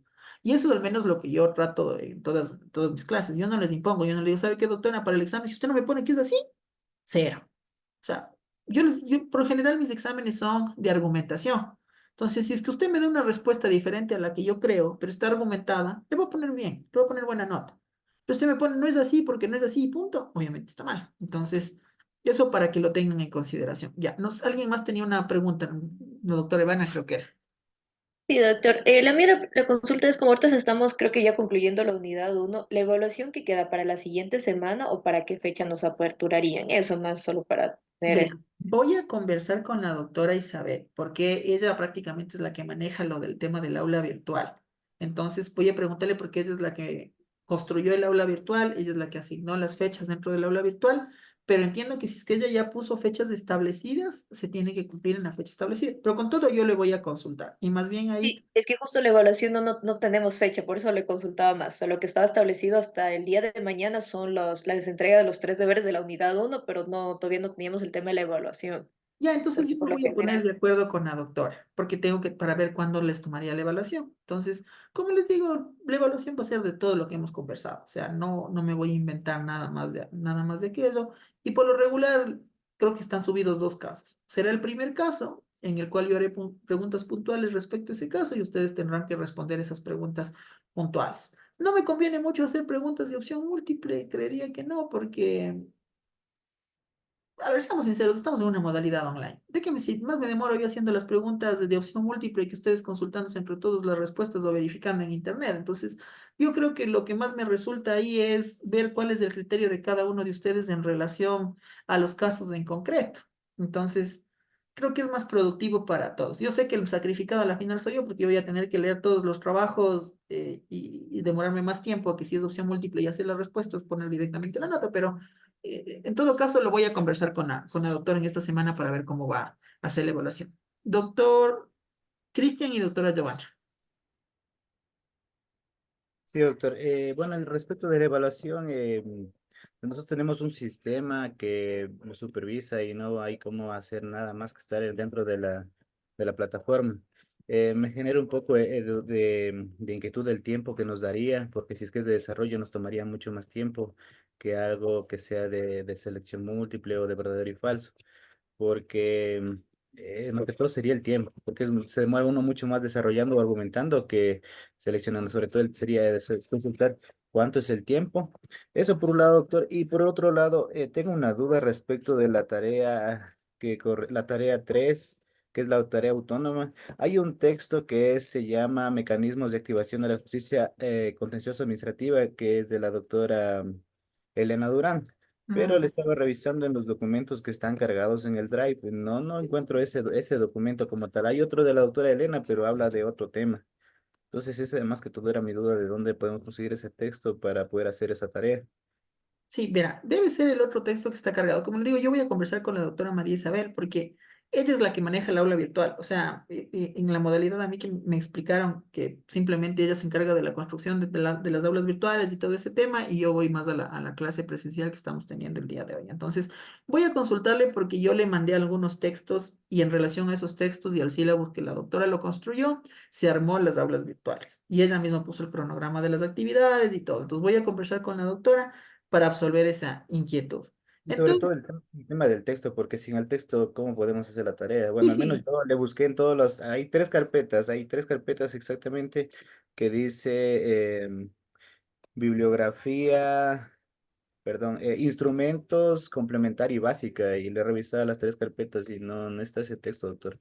Bueno, al menos no sé si solo a mí no me sale o a los otros compañeros tampoco les sale ese texto. A lo mejor no debe estar. Con todo caso, yo le digo, voy a conversar con la doctora.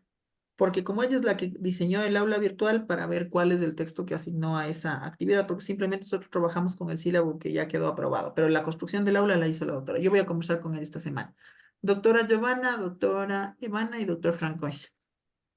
Gracias, doctor. Bueno, mi pregunta era igualmente relativamente a lo que consultó el doctor. Tema del tiempo, siempre nos suelen poner 15 minutos. Entonces, por la experiencia que tuvimos en las materias anteriores, hubo un docente que nos puso a sí mismo de realizar nuestro análisis personal en base a la normativa y créame que faltó tiempo. No, 15 minutos hasta llegar al tema de la instalación del programa, hasta las fotos, hasta a veces sabe pasar problemas con el internet. Bueno, a mí me pasó eso. Yo que acordé, ya se acabó el tiempo y no avancé ni siquiera a contestar las preguntas. Eso nomás era, doctor, para que lo consideren y bueno, pues en base a lo que usted necesita, pues obviamente, y nosotros también desarrollar en esta evaluación, demostrar las capacidades y lo que hemos aprendido, pues tomar un poquito el tiempo. Sí, sí, yo entiendo. Los casos, al menos cuando son análisis de casos, se demora bastante tiempo. O sea, yo lo voy a conversar con la doctora y en todo caso veríamos si es que algunos, como tengo que tomar dos evaluaciones, la una sería opción múltiple en relación a temas puntuales que hemos conversado en el COA, temas de notificación, caducidad, nulidades, etcétera, opción múltiple. Y el examen final sí me gustaría que sea, en este caso, un caso, voy a conversarlo con la doctora para ver cómo podríamos eh, manejar este inconveniente. Entonces, yo le digo, o sea, yo les digo, por lo general en otros programas de maestría, yo cuando les tomo examen a libro abierto, yo les dejo un día entero. O sea, les doy a las 8 y les dejo que cierre la plataforma a las 12 de la noche. Y ustedes verán si es que acaban en 1 hora, 2 horas, lo que ustedes quieran. Porque obviamente hay que ser sinceros. El tema es de que cuando uno hace un análisis de caso, ustedes tienen la posibilidad de revisar sentencias, de revisar las normas. Están resolviendo un caso en concreto. No les estoy diciendo vayan a las preguntas que la respuesta va a estar ahí. Es una respuesta de argumentación. Lo único que no está permitido es que, por ejemplo, la misma respuesta que tenga la doctora Ivana, la tenga el doctor Mariano. Entonces, eso sí, obviamente, yo entiendo que hubo una posible copia. Entonces, eso sí no permito. Pero de ahí, ustedes tienen todo el tiempo. Y también, como les digo, ustedes van a motivar esa resolución. O sea, ustedes pueden motivar la resolución en una página, como pueden hacerme 20 páginas, como pueden hacerme una tesis de 100 páginas, como pueden hacer o sea, lo que ustedes gusten. O sea, ya depende. Y no es como les digo, no es que yo califico volumen. Yo lo que califico es cómo ustedes solventaron el problema jurídico que ha sido planteado dentro del caso en concreto. O sea, es tal cual como que ustedes tuvieran que resolver un caso y cómo ustedes lo resolverían. Entonces, en ese sentido, voy a conversarlo con la doctora, no para esta, porque ya estamos próximas a la próxima evaluación, pero sí para la siguiente, porque sí me gustaría que al menos uno de los dos exámenes demuestre todo lo que hemos conversado y analizado en clase. Doctora Ivana y doctor Francois. Doctor, nomás solo para mencionarle al compañero Cristian que pues, para poder ingresar al libro, justo tiene que ponerse en el área de las tareas, ahí está detallada cada una de las tareas y ahí justo está el nombre del libro, hace clic y ya se le ingresa directamente. O si no, no sé si es que él no lo pudo encontrar o el caso sería problema de su sistema, porque Si me creo que casi puede, compañero, si me puede facilitar el libro, se le agradecería porque a mí no me sale habilitado el link. O sea, me sale como si fuera un texto, ¿no? No tengo link para acceder al texto realmente. Ahorita, compañero, le acabo de enviar a su WhatsApp. Gracias, Perfecto, doctor. muchas gracias, doctores. Entonces quedaría solucionado el tema del libro, entonces no habría problema. Respecto a los videos, sí, me comprometo en esta semana a subir los videos. Voy a conversar, como les digo, yo no manejo la plataforma, o sea, yo entrego el material y la doctora es la que me ayuda en la construcción de toda la plataforma, pero ya voy a conversar con ella para mandarle los videos, que sí los tengo grabados, para que los puedan subir, los puedan revisar, los tengan sin ningún inconveniente en ese sentido. A ver, listo. Dicho aquello, estaríamos terminando nuestra clase del día de hoy. Que tengan un muy buen resto de fin de semana y nos estaríamos viendo el próximo sábado. No se olviden de ir todo lo que les voy mandando No es deber, pero sí me gustaría que lo vayan revisando, porque pueda que realmente lo que les estoy mandando a consultar tal vez pueda influir en lo que les vaya a preguntar en algún momento. Ustedes también ya pueden tener una posible respuesta. Entonces, para que lo tomen en consideración y más aún les puede servir en la vida profesional mismo. Que tengan un muy buen resto del día sábado. Gracias, doctor.